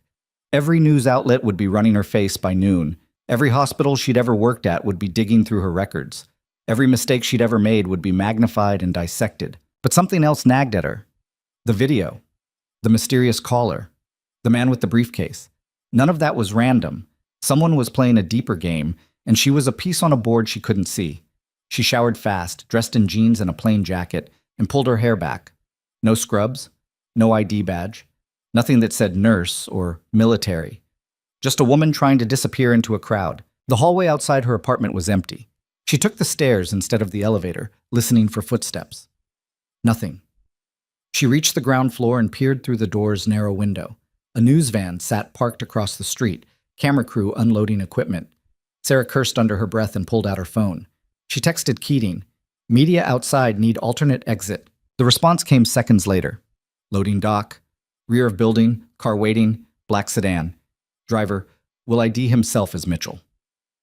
Sarah moved through the building's basement hallway, past storage units and laundry rooms that smelled like detergent and mildew. The loading dock door was rusted but unlocked. She pushed it open and stepped into gray morning light. A black sedan idled 10 feet away. The driver's window rolled down. A man in his 40s, buzz cut, military bearing. Calloway? Mitchell? Get in! She slid into the back seat. The car was already moving before she closed the door. Mitchell didn't speak. He drove with the focused efficiency of someone trained in evasive maneuvers, taking side streets and alleys, doubling back twice to check for tails. Sarah watched the city slide past, familiar streets rendered alien by the circumstances. Keating's office was in a low-rise building downtown, tucked between a coffee shop and an insurance agency. Mitchell pulled into an underground garage and parked near a service elevator. "3rd floor. She's waiting." Sarah got out. "Thanks." "Don't thank me. Just stay alive long enough for this to be worth it." The elevator doors closed before she could respond. Keating's office was organized chaos. Whiteboards covered in notes, file boxes stacked against walls, 3 laptops running on a conference table. Keating stood in the center of it all, phone pressed to her ear, gesturing sharply at someone Sarah couldn't see. "I don't care what precedent says. Find me a case where—" "Yes, I'll hold." Keating lowered the phone and looked at Sarah. "Sit." Coffee's on the counter. "You look like you need it." Sarah poured a cup and sat. The office smelled like stale air and printer ink. Keating finished her call and tossed the phone onto the table. "All right, here's where we are. Mallory's moved faster than I expected. He's got prosecutors lined up, media support, and half the Senate backing him because they owe him favors. The hearing is in 6 days. We need to dismantle his case before then, or you're walking into an execution." "What's his case?" "Simple. You diverted military blood to a civilian. 3 soldiers died. You acted outside protocol. Criminal negligence at best, dereliction of duty at worst." Keating pulled up a document on one of the laptops and spun it towards Sarah. "This is the supply log. 40 units requisitioned, only 12 accounted for. The missing 28 are the smoking gun." Sarah stared at the numbers. "I used them. On the girl." "Prove it." "I can't. There's no record of her. She wasn't logged. She wasn't supposed to be there." "Then we've got a problem." Keating leaned back. "Without evidence she existed, Mallory's narrative wins. You stole supplies, soldiers died. End of story. What about the video? Keating's eyes narrowed. What video? Sarah pulled out her phone and forwarded the encrypted email. Someone sent me this last night. Security footage from FOB Tanner. It shows a man, civilian, entering the tent with supplies. He gave them to someone off camera. Then I used them on the girl. Keating watched the video twice, her expression unreadable. Who sent this? I don't know. Anonymous. And the man in the footage? Never seen him before, but he knew exactly what I needed and when. Keating paused the video on the man's face. This changes everything. If we can ID him, prove he brought those supplies, we shift the narrative. You weren't stealing, you were using resources provided by a third party. How do we ID him? Facial recognition, military databases. Someone knows who he is. Keating grabbed her phone. I'm sending this to a contact at Defense Intelligence. Someone who doesn't answer to Mallory. You think that'll work? I think it's our only shot. Keating hit send and set the phone down.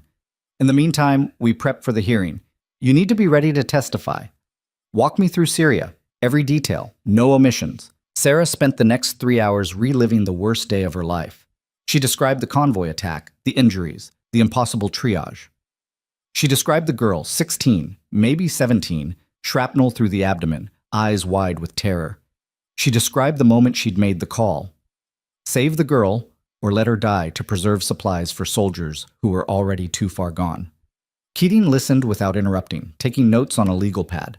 When Sarah finished, Keating set down her pen. You know what Mallory's going to say. That I chose wrong. That you chose a stranger over Americans. That you broke your oath. Keating leaned forward. Can you defend that? I don't know. Sarah, I made a call. In the moment, with the information I had, it was the right call, but looking back, I don't know. Maybe those soldiers could have been saved if I'd had those units. Maybe not. I'll never know. Sarah's voice cracked. And that's something I live with every day. Keating studied her for a long moment. Then she nodded. That's your testimony.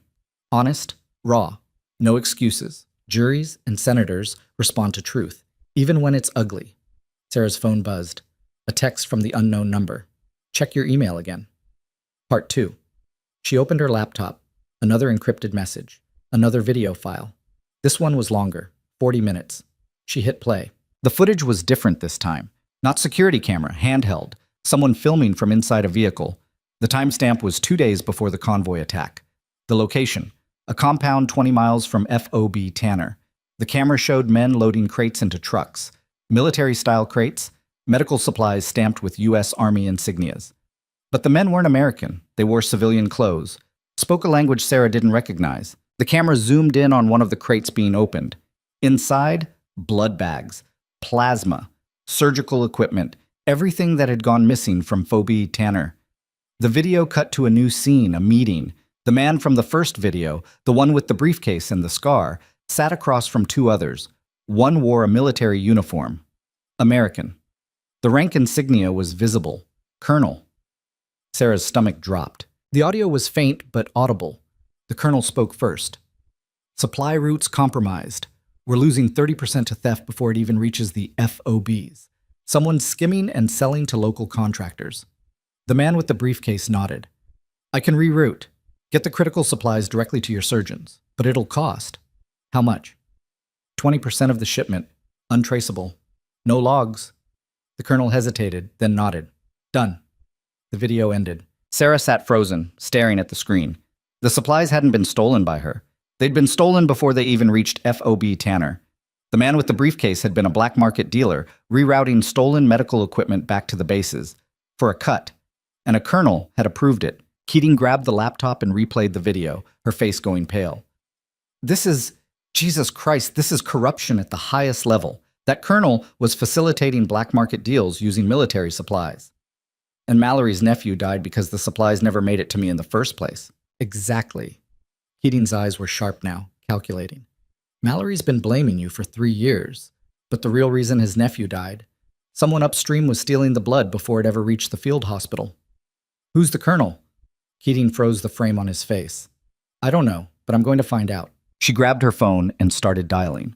Sarah watched, her mind spinning. If this got out, if the truth came to light, it wouldn't just exonerate her. It would blow apart Mallory's entire narrative, expose military corruption, destroy careers. and someone had just handed her the ammunition to do it. But why? Her phone rang. The unknown number again. She answered. "Who are you?" The distorted voice came through. Someone who was there. Someone who saw what really happened. And someone who's tired of watching good people get sacrificed to protect bad ones. Why now? Why wait 3 years?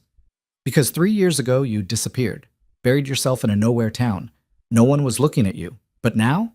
You saved a general's son. Made yourself visible. Mallory came after you. And that gave me the opening I needed. Opening for what? To burn down the system that let 6 soldiers die. Starting with the people who caused it. A pause. Check your email one more time. Final piece. The line went dead. Sarah opened her laptop. Another video. Shorter this time, 5 minutes. The footage showed a Senate office. Mallory sat behind a desk, speaking to someone off camera. The angle suggested a hidden camera, planted by whoever was recording. Mallory's voice was calm, cold. The Callaway investigation is moving forward. I've got prosecutors ready to file charges. Media's on board. She'll be arrested within the week. The off-camera voice responded. And if evidence surfaces that contradicts your narrative? It won't. I've made sure of that. Mallory smiled. The supply officer who could have verified her story is dead. The witnesses are deployed, and the medical records are sealed under national security. Callaway has no defense. What about the general? Hastings is making calls. Hastings is a sentimental fool. He thinks gratitude matters. It doesn't. Politics matters. And I've got enough leverage to bury him if he gets in my way. Mallory leaned back. By the time this is over, Callaway will be in prison. My nephew's death will have justice. And anyone who questions me will think twice. The video ended. Sarah's hands were shaking. Mallory knew. He knew the supplies had been compromised. He knew she wasn't at fault. And he was prosecuting her anyway. Because it was easier to destroy one person than admit the system was broken. Keating watched the video, her expression shifting from shock to rage. He's knowingly prosecuting an innocent woman. That's malicious prosecution, abuse of power, career-ending if it gets out. How do we get it out? Keating's smile was sharp. We don't, not yet. We let him walk into the hearing thinking he's got you cornered, and then we drop all 3 videos in front of the committee, live, on record, broadcasted. He'll see it coming. Not if we do it right. We keep this quiet. No leaks. No warnings. Let him build his case. Let him put you on the stand. And then we detonate everything he's built. Keating grabbed her phone. I need to make calls. Get the committee to subpoena the original supply logs. Get that colonel identified and located. This is going to be a bloodbath. Sarah stood, her legs unsteady. What if it backfires? What if they bury the evidence? Then we go public anyway, leak it to every news outlet that'll listen. But I don't think it'll come to that. Mallory's made enemies, powerful ones. They'll be happy to watch him fall. And the person who sent the videos? Whoever they are, they want the same thing we do. Justice. Let's not waste it. The next 6 days were a blur. Keating worked around the clock, pulling records, interviewing former FOB Tanner personnel via encrypted video calls, building a counter-narrative brick by brick. Sarah stayed hidden in a safe house Keating had arranged, a small apartment above a bookstore on the edge of town. No visitors, no calls, just her and the weight of everything about to happen. The colonel in the video was identified.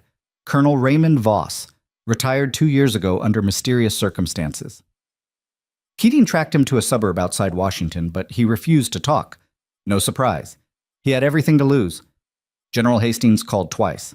Sarah didn't answer. She couldn't afford the distraction. The mystery caller sent one more message the night before the hearing. No video this time, just text. Tomorrow, the truth comes out. Be ready. They'll fight back. But you're not alone. You never were. Sarah read it 3 times, then deleted it. She didn't sleep that night, just sat by the window watching the street below, waiting for dawn. The Senate hearing room was exactly what she expected.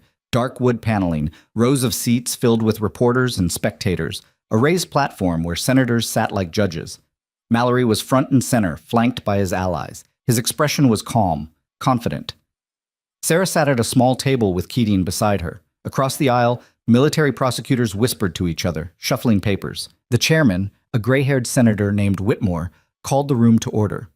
This hearing is convened to examine allegations of criminal negligence against former Major Sarah Callaway. Senator Mallory, you may begin. Mallory stood. He spoke for 20 minutes, laying out his case with practiced precision. The missing blood. The dead soldiers.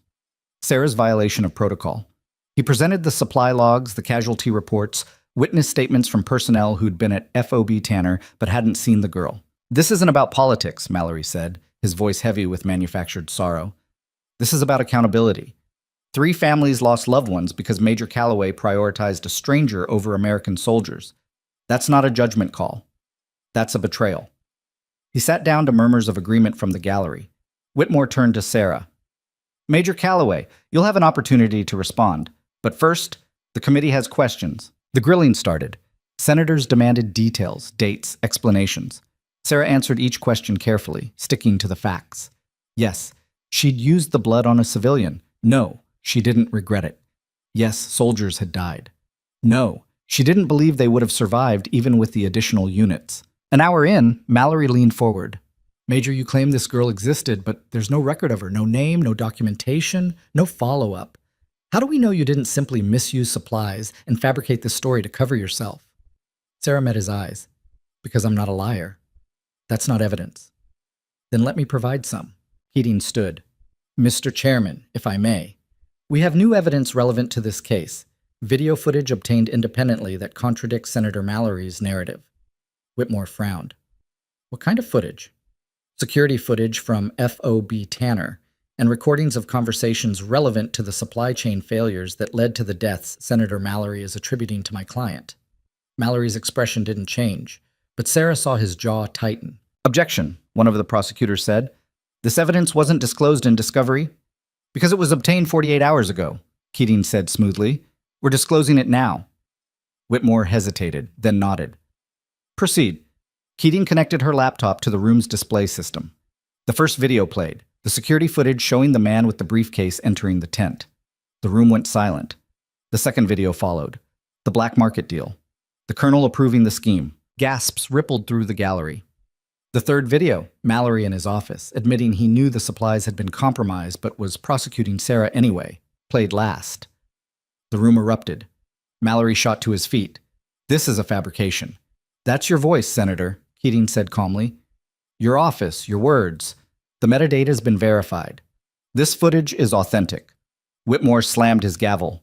"Order, Senator Mallory, sit down." Mallory stood frozen, his face red. This is entrapment. This is evidence," Keating said. "Evidence that Major Calloway was working with compromised supplies due to systemic corruption she had no knowledge of. Evidence that the deaths Senator Mallory attributes to her were caused by failures at levels far above her authority. And evidence that Senator Mallory has been knowingly prosecuting an innocent woman to cover up that corruption." The room exploded into chaos. Reporters shouted questions. Senators argued. Mallory stood in the center of it all, his carefully constructed case crumbling in real time. Whitmore slammed the gavel repeatedly. "This hearing is in recess. Senator Mallory, you will remain available for questioning by the Ethics Committee. Major Calloway, you're dismissed pending further review." Sarah stood on shaking legs. Keating gripped her arm. "Let's go, now." They pushed through the crowd, cameras flashing, reporters shouting. Sarah kept her head down, letting Keating navigate. They made it to the hallway before Mallory caught up. "This isn't over," he hissed. Sarah stopped, turned, looked him in the eye. "Yes, it is." She walked away. Outside, the steps of the Senate building were packed with media. Keating held up a hand. "No questions. We'll issue a statement later." But Sarah stopped. She looked at the cameras, at the reporters, at the watching crowd. "I made a call in Syria," she said, her voice steady. "I saved a girl's life. And for 3 years I've been told that was wrong, that I should have let her die. But I'm a doctor. My job is to save lives. All lives. And I won't apologize for that. Not to Senator Mallory. Not to anyone." She descended the steps, Keating beside her, and disappeared into the waiting car. The fallout was immediate. By nightfall, Mallory had resigned from the Armed Services Committee. By morning, the Ethics Committee had opened a formal investigation. By the end of the week, Colonel Voss was arrested on corruption charges, and Sarah Calloway became the most talked-about person in America. But in her small apartment above the bookstore, she sat alone, staring at her phone. One final message from the unknown number. "You did it. The system's broken, but you cracked it. Now comes the hard part, deciding what's next.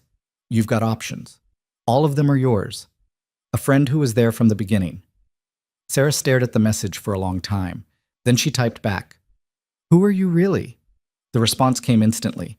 Someone who owed you a debt, and now it's paid. Goodbye, Major. And thank you. The number went dead, disconnected, untraceable. Sarah set down the phone and looked out the window at the city lights. She'd been vindicated, freed. But the cost, the exposure, the scrutiny, the weight of being visible was just beginning. And somewhere in the darkness, someone who knew everything was watching, waiting. For what, she didn't know. But she had a feeling she'd find out soon. Sarah stared at her phone screen long after the message disappeared, the weight of those final words settling into her chest like stones. Someone who owed you a debt. And now it's paid. She'd been vindicated, freed from accusations that had haunted her for 3 years. But freedom, she was discovering, came with its own kind of emptiness. The mystery caller had vanished as completely as they'd appeared, leaving only questions and the faint echo of gratitude that felt too small for what had just happened. She set the phone down and walked to the window.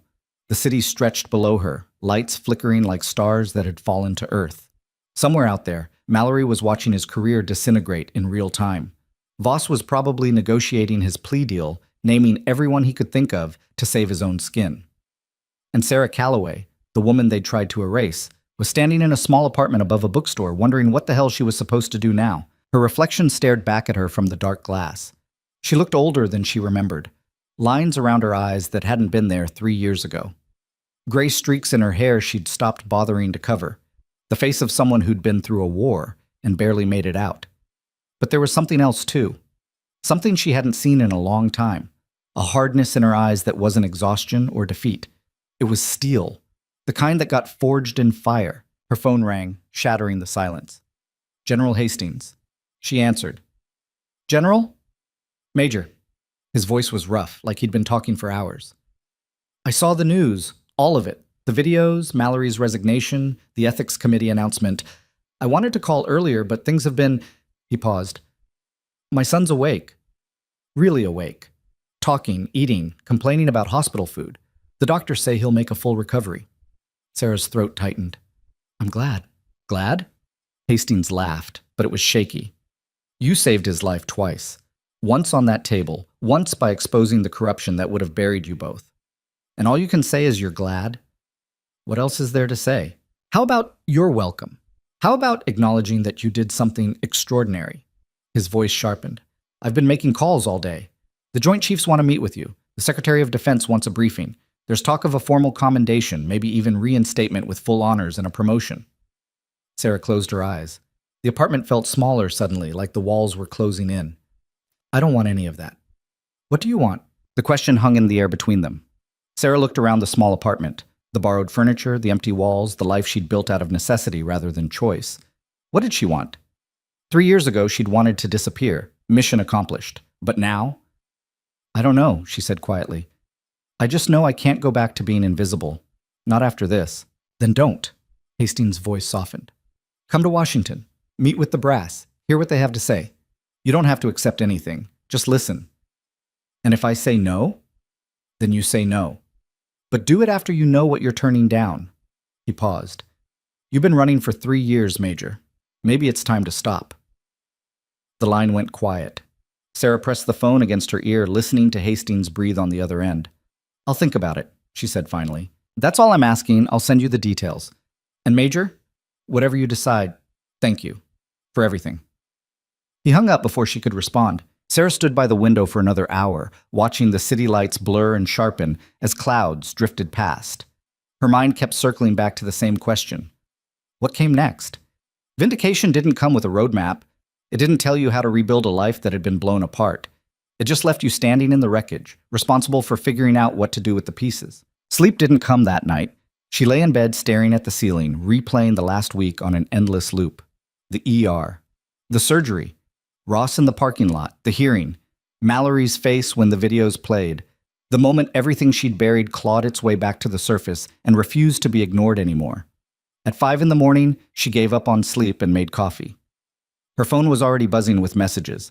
Keating had sent a dozen texts overnight. Media's going insane. 20 interview requests in the last hour. CNN wants you for prime time. So does Fox. And about a dozen print outlets. How do you want to handle this? Sarah typed back. I don't.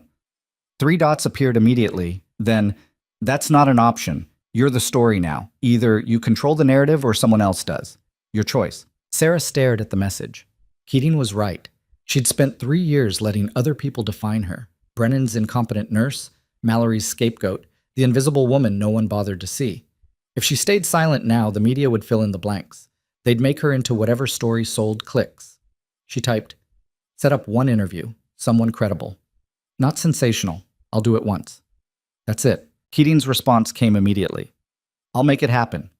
And Sarah, you're doing the right thing." Sarah wasn't sure about that, but she was sure that hiding wasn't an option anymore. The coffee burned her throat, but she drank it anyway, letting the heat ground her. Her laptop sat on the small kitchen table, closed. She opened it and pulled up her email. Hundreds of unread messages. Most were from reporters. Some were from medical organizations. A few were from former colleagues who'd gone silent 3 years ago and suddenly remembered her name. One stood out. The subject line read, "From a grateful father." Sarah clicked it open. "Dr. Calloway, you don't know me. My name is James Rourke. My daughter Emily was in the ER last week when the convoy arrived. She was there for a broken arm, nothing serious. But she saw everything that happened. She saw the chaos. She saw the doctors panicking, and she saw you step forward and save that captain's life. Emily wants to be a doctor someday. She's 16 and she's been talking about it for years, but last week was the first time she saw what that really means. Not the glamorous TV version. The real thing. The impossible decisions and the blood and the pressure. And she saw you handle it like it was just another day. She came home and told me she wants to be like you. Strong, calm, unshakable. I wanted you to know that whatever you're going through right now, and I've seen the news, so I know it's a lot, you made an impact on my daughter that she'll carry for the rest of her life. Thank you. James." Sarah read the email 3 times. Then she closed the laptop and pressed her palms against her eyes. She'd spent 3 years convinced that everything she'd done in Syria had been a mistake, that saving the girl instead of preserving supplies for soldiers had been the wrong call, that she'd been selfish or reckless, or both. But Malik's daughter was alive, studying medicine. And now some 16-year-old in Montana wanted to be a doctor because she'd watched Sarah refuse to let someone die. Maybe that was the point. Maybe the weight wasn't about the people you couldn't save. Maybe it was about carrying them forward so the people you did save had a chance to matter. The interview happened 3 days later in a quiet studio in downtown Helena. The journalist was a woman named Rebecca Torres. Mid-40s, sharp eyes, a reputation for asking hard questions without turning interviews into ambushes. Sarah sat across from her in a chair that felt too small, lights too bright, the whole setup designed to make her feel exposed. Which, she supposed, was the point. Torres started gentle. "Major Calloway, thank you for agreeing to talk with us. I know the last few days have been difficult." That's one word for it. Let's start at the beginning. 3 years ago, you left the military under circumstances that were never fully explained. Can you tell us what happened? Sarah took a breath. This was it. The moment where she either owned her story or let someone else twist it into something unrecognizable. "I was stationed at Forward Operating Base Tanner in Syria. A convoy got hit. 6 casualties came in, all critical. I was the lead surgeon, and I had to make choices, impossible choices, about who got what resources when there wasn't enough to go around." She paused, steadying herself. "I saved a civilian girl with supplies that some people think should have gone to soldiers. 3 of those soldiers died, and for 3 years I've been told that my choice made me a criminal. But you don't believe that. I believe I did my job. My job was to save lives. Not American lives or civilian lives or any other category, just lives. And I did that with what I had." Sarah's voice hardened. "What I didn't know, what no one knew until this week, was that the reason I didn't have enough supplies wasn't because of my decisions. It was because officers above me were running a black market operation, stealing medical equipment and selling it for profit." Torres leaned forward. The videos that surfaced during the Senate hearing showed extensive corruption. Colonel Voss has been arrested. Multiple investigations are underway. But Senator Mallory's role in all this is particularly troubling. He knew about the corruption, but chose to prosecute you anyway. Why do you think he did that? Because it was easier to blame one person than fix a broken system. Because his nephew died and he needed someone to be responsible. And because prosecuting a disgraced military surgeon was politically convenient. Sarah met Torres's eyes. "But here's what I want people to understand. This isn't about me versus Mallory. This is about what happens when powerful people prioritize optics over truth, when they'd rather destroy someone than admit the system failed." "You sound angry." "I'm angry. 6 people died in Syria because supplies that should have saved them were being stolen and sold. And instead of investigating that, the military buried it. Mallory buried it. And I became the scapegoat. Sarah's voice didn't waver. So yeah, I'm angry, and I think I've earned the right to be. Torres nodded slowly. What's next for you? The military has offered reinstatement. Are you going back? I don't know yet. What would it take for you to go back? Sarah was quiet for a moment, then she said, proof that things have changed, that the system that failed those soldiers and failed me has been fixed. I'm not interested in being part of something that values politics over people. And if they can't prove that, then I'll find somewhere else to save lives. The interview aired that night. Sarah didn't watch it. She sat in her apartment with the TV off, staring at the ceiling, waiting for the fallout. It came faster than expected. Her phone exploded with messages. Some supportive, some vicious, most from strangers who felt entitled to an opinion about her life. She turned it to silent and left it on the counter. At midnight, unable to sleep, she walked to the 24-hour diner 2 blocks from her apartment, the same one where Ross had confronted her. It felt like a lifetime ago. She slid into a booth in the back and ordered coffee she didn't need. The waitress, different from last time, younger, brought it with a cautious smile. You're her, aren't you? The doctor from the news. Sarah's jaw tightened. Yeah, my brother's in the army, deployed right now. Afghanistan. The waitress set down the cup carefully. What you said in that interview about the system failing soldiers, he talks about that all the time. How supplies go missing, how they're always short on everything they need. He says it's been happening for years, but nobody listens. I'm sorry. Don't be sorry. Just thank you for saying what nobody else would. The waitress hesitated. Coffee's on me tonight. She walked away before Sarah could respond. Sarah sat in the booth until 3 a.m, drinking coffee and watching the occasional car drift past outside. The diner was nearly empty, just her, a trucker at the counter, and a couple in a corner booth speaking in whispers. Her phone buzzed on the table. She'd left it on silent, but the screen lit up. A text from a blocked number. You were magnificent. Sarah's pulse quickened. The mystery caller. She typed back immediately. Who are you? Really? The response took 5 minutes.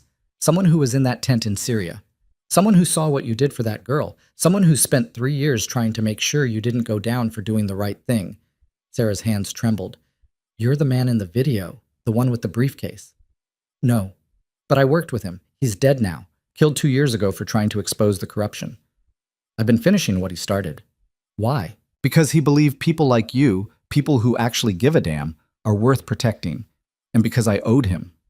What was his name? The reply came after a long silence. Malik. His name was Malik, and the girl you saved was his daughter. Sarah's breath caught in her chest. The world tilted sideways. She gripped the edge of the table, knuckles white, trying to process what she was reading. The girl. The one she'd used the blood on. The one who'd vanished after surgery. Malik's daughter. Is she alive? Yes.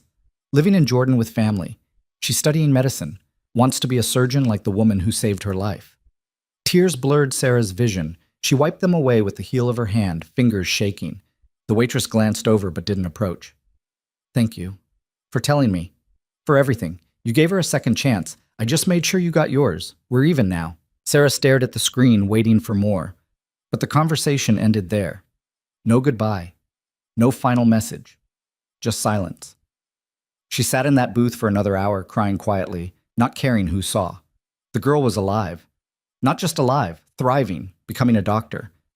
All because Sarah had made an impossible choice and refused to apologize for it even when it destroyed her. Maybe that was the lesson. Maybe you don't get to know if you made the right call. You just make it and live with the consequences and hope that somewhere down the line, it mattered. When she finally left the diner, the sky was starting to lighten, dawn creeping across the mountains in shades of pink and gold. Sarah walked back to her apartment slowly, feeling the weight of the last 3 years pressing down on her shoulders. But it felt different now. Not crushing, just heavy. The kind of weight you could carry if you learned how to distribute it properly. Her phone rang as she unlocked her door. Keating. Did you see the news? No. Why? Mallory's being indicted. Federal prosecutors filed charges an hour ago. Abuse of power, obstruction of justice, conspiracy to commit fraud. He's looking at 15 to 20 years. Sarah closed her eyes and leaned against the doorframe. Good. Voss flipped completely. He's naming everyone involved in the supply theft operation. At least 18 officers are under investigation now. The Pentagon's in full crisis mode. They're launching an independent review of supply chains across all overseas bases. Keating paused. You did this. You exposed the whole thing. I didn't do it alone. No, but you're the one who refused to stay buried. That counts for something. Keating's voice softened. How are you holding up? I don't know. Ask me in a week. Fair enough. Get some rest. We'll talk soon. Sarah ended the call and stepped inside her apartment. The sun was fully up now, light streaming through the windows. She made more coffee she didn't need and sat at the kitchen table, staring at nothing. Her laptop was still open to that email from James Rourke. His daughter Emily wanted to be a doctor because of her.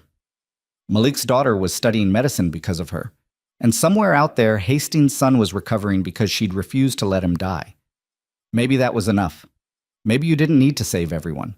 Maybe you just needed to save the ones you could and trust that it would ripple outward in ways you'd never see. 3 days later, Sarah drove to Riverside General.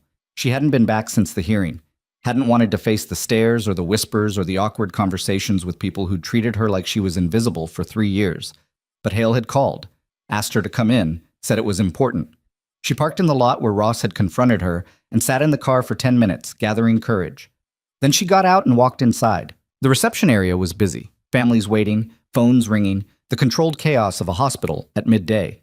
The receptionist looked up and did a double take. Dr. Calloway, Sarah's fine. The woman nodded nervously. Dr. Hale wanted to be notified when you arrived. I'll call him. I know where his office is. She walked through corridors that felt both familiar and alien. 3 years of keeping her head down, staying invisible, moving through these halls like a ghost. Now people stared openly. A nurse whispered to a colleague. 2 residents stopped mid-conversation to watch her pass. She found Hale in his office, door open, buried under charts. He looked up when she appeared. Calloway? Hell of a week. You could say that. Come in. Close the door. She did. He gestured to the chair across from his desk. She sat. Coffee? He asked. I've had enough coffee to kill a horse. Hale smiled faintly. I watched your interview. You didn't pull any punches. Didn't see the point. Good. He pulled a folder from his desk drawer and slid it across to her. Because I'm not going to pull any either. This is an offer, not from me, from the board. Sarah opened it. Inside was a contract, chief of trauma surgery, full authority over the department, salary that made her eyes widen. Benefits. Autonomy. Complete control over hiring, protocols, budget allocation. They want you to rebuild the program, Hale said. From the ground up. Hire your own team, set your own standards, run it however you see fit. No interference from administration.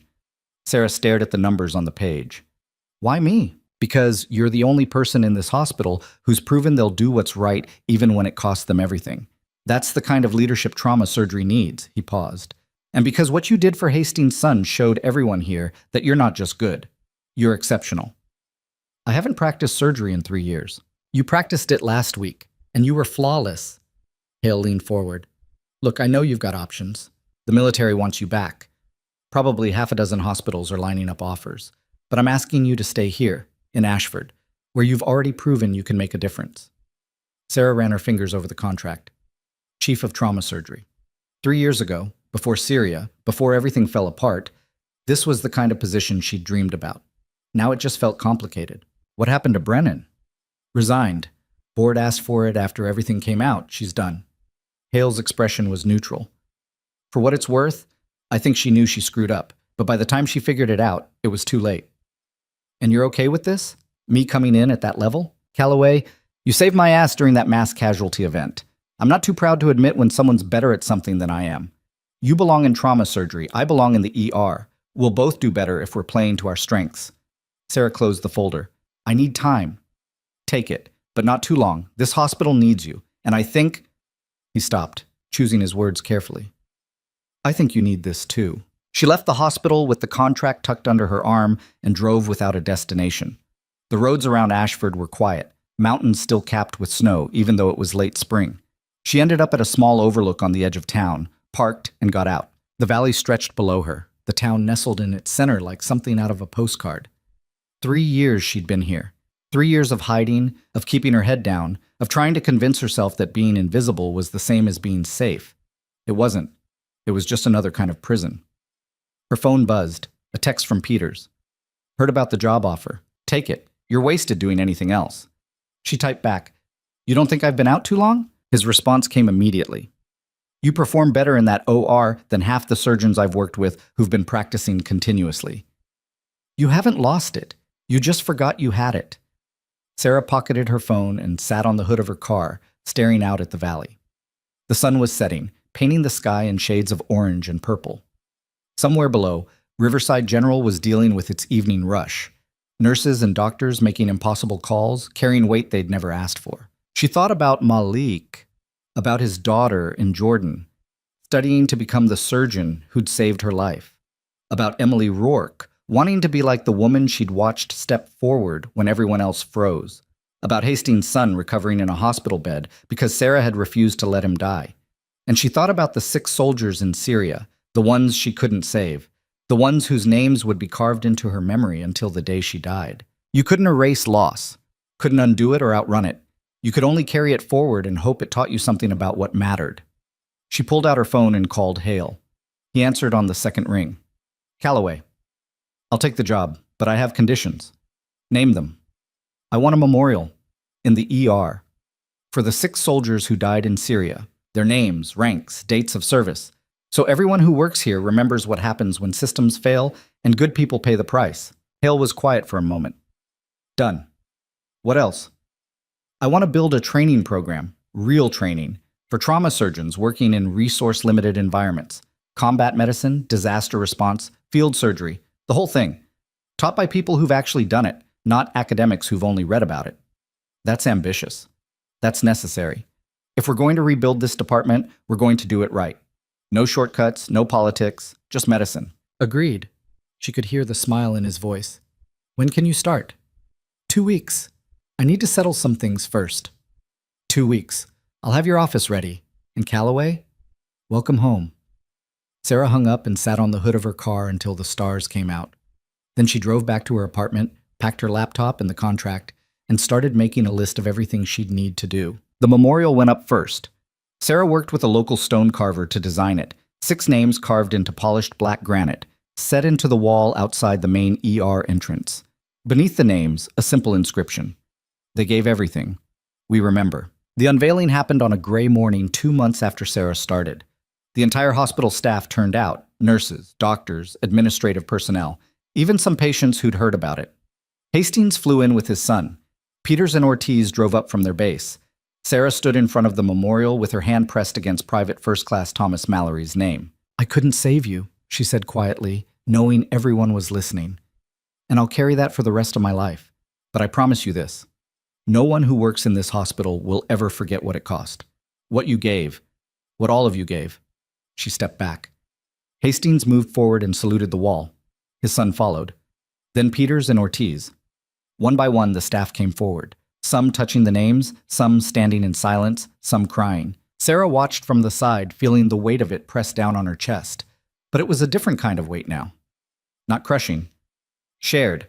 Distributed across all these people who'd chosen to remember. That night, she sat in her new office on the 3rd floor of Riverside General, reviewing applications for her training program. She'd put out the call 3 weeks ago, looking for surgeons with field experience, combat medics willing to teach, anyone who'd worked in conditions where everything was stacked against you and you had to figure it out anyway. The response had been overwhelming. 200 applications for 20 spots. She was reading through them one by one, looking for people who understood that medicine wasn't about perfect conditions and unlimited resources. It was about doing the best you could with what you had and refusing to give up even when it looked hopeless. Her phone rang. Unknown number. She almost didn't answer, but something made her pick up. Dr. Calloway? A woman's voice, young, accented. Yes, my name is Amira. Amira Khalil. I think you saved my life 3 years ago in Syria. Sarah's breath caught. Amira, my father told me about you before he died. He said you used supplies you weren't supposed to use, that you made a choice that cost you everything, and that because of you I'm alive. The girl's voice broke. I wanted to thank you, and to tell you that I'm in my 2nd year of medical school. I'm going to be a surgeon, like you. Sarah closed her eyes, tears streaming down her face. Amira, I didn't know if you'd survived. After the surgery, you disappeared, and I survived because of you. And I'm going to spend the rest of my life making sure that matters, making sure other people survive too. Amira paused. My father said you were the bravest person he ever met. He was right. Your father was a good man. He was. And he believed in you, even when no one else did. Amir's voice steadied. I just wanted you to know that what you did, it rippled. It's still rippling, and it always will. They talked for another 20 minutes. About medical school, about Syria, about the weight of carrying impossible choices forward. When they finally hung up, Sarah sat in her office staring at the phone. Malik's daughter. Alive. Thriving. Becoming the doctor Sarah had risked everything to give her a chance to be. Maybe that was the point of all of it. Maybe you made the hard calls and lived with the consequences and trusted that somewhere, somehow, it would matter to someone. The training program launched 4 months later. Sarah had assembled a team, Peters, Ortiz, 3 combat medics with a combined 40 years of field experience, and 2 disaster response surgeons who'd worked everywhere from Haiti to Nepal. The curriculum was brutal. 12 weeks of instruction covering everything from triage and mass casualty events to emergency surgery without backup or proper equipment. The first class had 20 students, residents and practicing surgeons who'd heard about the program and wanted in. Sarah stood in front of them on the first day and laid it out plainly. This isn't medical school. This isn't about memorizing protocols or acing exams. This is about learning to function when everything's falling apart, when you don't have enough supplies or time or support, when the choices you make mean someone lives or someone dies. She paused. I'm not going to lie to you. This is going to be hard.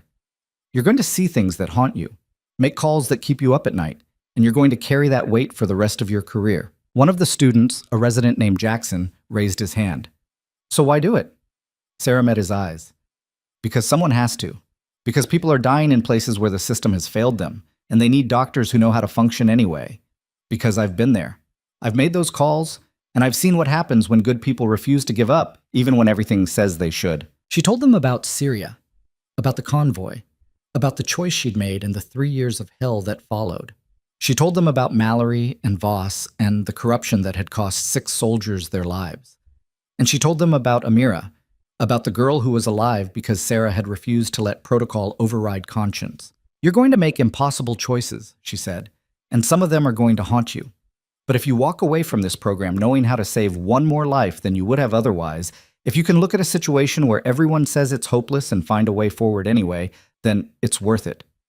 The students were silent when she finished. Then Jackson spoke again. How do you live with it? The ones you can't save? Sarah was quiet for a long moment. Badly. But you live. You carry them forward. You make sure their loss teaches you something, and you save the next one, and the one after that, until eventually the weight becomes something you know how to carry. The program ran every quarter. By the end of the first year, 80 surgeons had completed it. They went on to work in combat zones, disaster areas, underserved communities, places where resources were scarce and the need was overwhelming. And every one of them carried something Sarah had taught them, that medicine wasn't about perfect conditions. It was about refusing to give up even when everything said you should. General Hastings visited Riverside on the 1-year anniversary of his son's surgery. He found Sarah in the training facility, watching her students work through a simulated mass casualty scenario. She stood with her arms crossed, calling out complications, watching how they adapted. Dr. Calloway? She turned. General? David wanted to come, but he's deployed. Sent this instead. Hastings handed her an envelope. Sarah opened it. Inside was a letter written in careful handwriting. Dr. Calloway, I'm writing this from somewhere I can't name, doing work I can't describe. But I wanted you to know that every day I'm here, I think about what you did for me. About how you refused to let me die even when it looked hopeless. I'm alive because you made an impossible call and stood by it. I'm here, serving, because you gave me that chance. Thank you doesn't cover it, but thank you anyway. Captain David Hastings. Sarah folded the letter carefully and slipped it back into the envelope. Tell him I'm proud of him. I will. Hastings watched the students for a moment. You've built something remarkable here. This program. It's changing how trauma surgeons think about their work. The Pentagon's taken notice. They want to implement something similar across all military medical facilities. Good. They should. Hastings smiled. There's something else. The Medal of Valor ceremony. It's scheduled for next month. Pentagon. Full honors. Sarah had been expecting this. Hastings had mentioned it before, but she'd been putting off giving an answer. I don't need a medal. It's not about what you need. It's about what you've earned. Hastings' voice was firm. You saved my son. You exposed systemic corruption. You've trained surgeons who are saving lives in some of the most dangerous places on Earth. That deserves recognition. I'm just doing my job. No, you're doing more than your job. You're changing the standard. He paused. The ceremony is not optional, Major. The Secretary of Defense has already signed off. You're receiving the Medal of Valor whether you want it or not. Sarah looked at him, at this man who'd stormed into her ER a year ago, desperate and furious, and who now stood in her training facility talking about medals and recognition like she was someone who deserved them. All right, she said finally, I'll be there. The ceremony was everything Sarah had expected and nothing she was prepared for. The Pentagon's main auditorium filled with brass and politicians and journalists. She stood in her dress uniform, the one with lieutenant colonel insignia that still felt foreign, while Hastings gave a speech about courage and service and the importance of standing up when it would be easier to stay down. Major Sarah Calloway made a choice in Syria, Hastings said, his voice carrying across the room. A choice that cost her everything, her career, her reputation, 3 years of her life. But that choice saved a young girl who's now studying to become a surgeon. It exposed corruption that had been killing American soldiers. And it reminded all of us what true courage looks like. He called her forward. She walked across the platform, her legs steady, her head high. Hastings pinned the Medal of Valor to her chest. For extraordinary service in the face of adversity, he said. For saving lives when others said it couldn't be done. For standing when others told you to fall. For refusing to let injustice stand. The United States military honors Lieutenant Colonel Sarah Calloway. The applause was deafening. Sarah stood there feeling the weight of the medal, the eyes of everyone watching, the years of hiding stripped away completely. She wasn't invisible anymore. She was here, present, seen. And for the first time in 3 years, that didn't scare her. That night, after the ceremony, after the reception, after she'd shaken hands with more generals and politicians than she could count, Sarah stood outside the Pentagon looking up at the stars. Her phone buzzed with congratulations from people she hadn't heard from in years. She ignored all of them except one. Keating, you looked like a warrior up there. Proud of you. Sarah smiled and typed back. Thanks for everything. Couldn't have done it without you. You did it yourself. I just kept you out of jail. Sarah laughed and pocketed her phone. Then she stood there for a while longer, feeling the night air on her face, the metal heavy against her chest. She thought about the 6 soldiers in Syria, about Malik, about Amira studying medicine in Jordan, about Hastings' son deployed somewhere dangerous, about Emily Rourke and the 80 surgeons who'd completed her program and all the lives they'd go on to save. You couldn't undo loss, couldn't erase the weight of impossible choices, but you could carry it forward and turn it into something that mattered, something that rippled outward in ways you'd never see. That was enough. It had to be. Sarah flew back to Montana the next morning. When she walked into Riverside General, the ER was in controlled chaos, 3 traumas at once, nurses rushing, residents shouting orders. She dropped her bag in her office and headed straight down. Hale saw her coming and grinned. Welcome back, Colonel. How was Washington? Exhausting. What do we have? MVA, 3 critical. 1's coding right now. Sarah pulled on gloves without breaking stride. Which bay? 2. She pushed through the doors into Trauma Bay 2. The monitor was screaming flatline. A resident was doing compressions, sweat dripping down his face. Another was fumbling with the defibrillator. Sarah took one look at the scene and her training kicked in. Move! Her voice cut through the chaos like a blade. The resident stepped back. Sarah positioned her hands on the patient's chest, exactly the right spot, no hesitation, and started compressions. Charged to 200. Ma'am, we already do it! They charged. Sarah shocked. The patient's body arced off the table. The monitor stuttered. 1 beep, 2, then steady. The room exhaled collectively. Sarah stepped back, stripped off her gloves, and looked at the resident who'd been doing compressions. You were 2 inches too high. Work on your hand placement. Yes, ma'am. She walked out of the trauma bay and found Hale waiting in the hall. Hell of a first day back, he said. Just another day in trauma. Sarah pulled off her trauma gown. What's next? 2 more inbound. ETA 10 minutes. Then we'd better get ready. They worked through the afternoon and into the evening, the ER a constant flow of broken people needing fixing. Sarah moved through it with the easy confidence of someone who'd found their place in the world. The calls were still impossible. The weight was still heavy. But she knew how to carry it now. At midnight, her shift ended. She walked out to the parking lot, exhausted and covered in blood that wasn't hers. The memorial wall caught the light from the street lamps, the names carved into stone glinting softly. She stopped in front of it and pressed her hand against Private First Class Thomas Mallory's name. We had 15 traumas today, she said quietly. Saved 13 of them, lost 2. One was too far gone when they arrived. The other coded during surgery, and we couldn't bring them back. She paused. I thought you should know that we're trying, that we're getting better, that your loss mattered. The stone was cold under her palm. She stood there for another moment, then walked to her car. 3 years ago, she'd been broken. Running. Convinced that the weight of her choices would crush her if she stopped moving. Now she stood still, carried the weight openly, refused to apologize for the impossible calls she'd made, because that's what doctors do. They make choices no one should have to make. They carry losses no one should have to carry, and they keep going anyway because people need them to. Sarah Calloway had spent 3 years trying to disappear, trying to outrun the weight of Syria and the ghosts of people she couldn't save. But running hadn't fixed anything.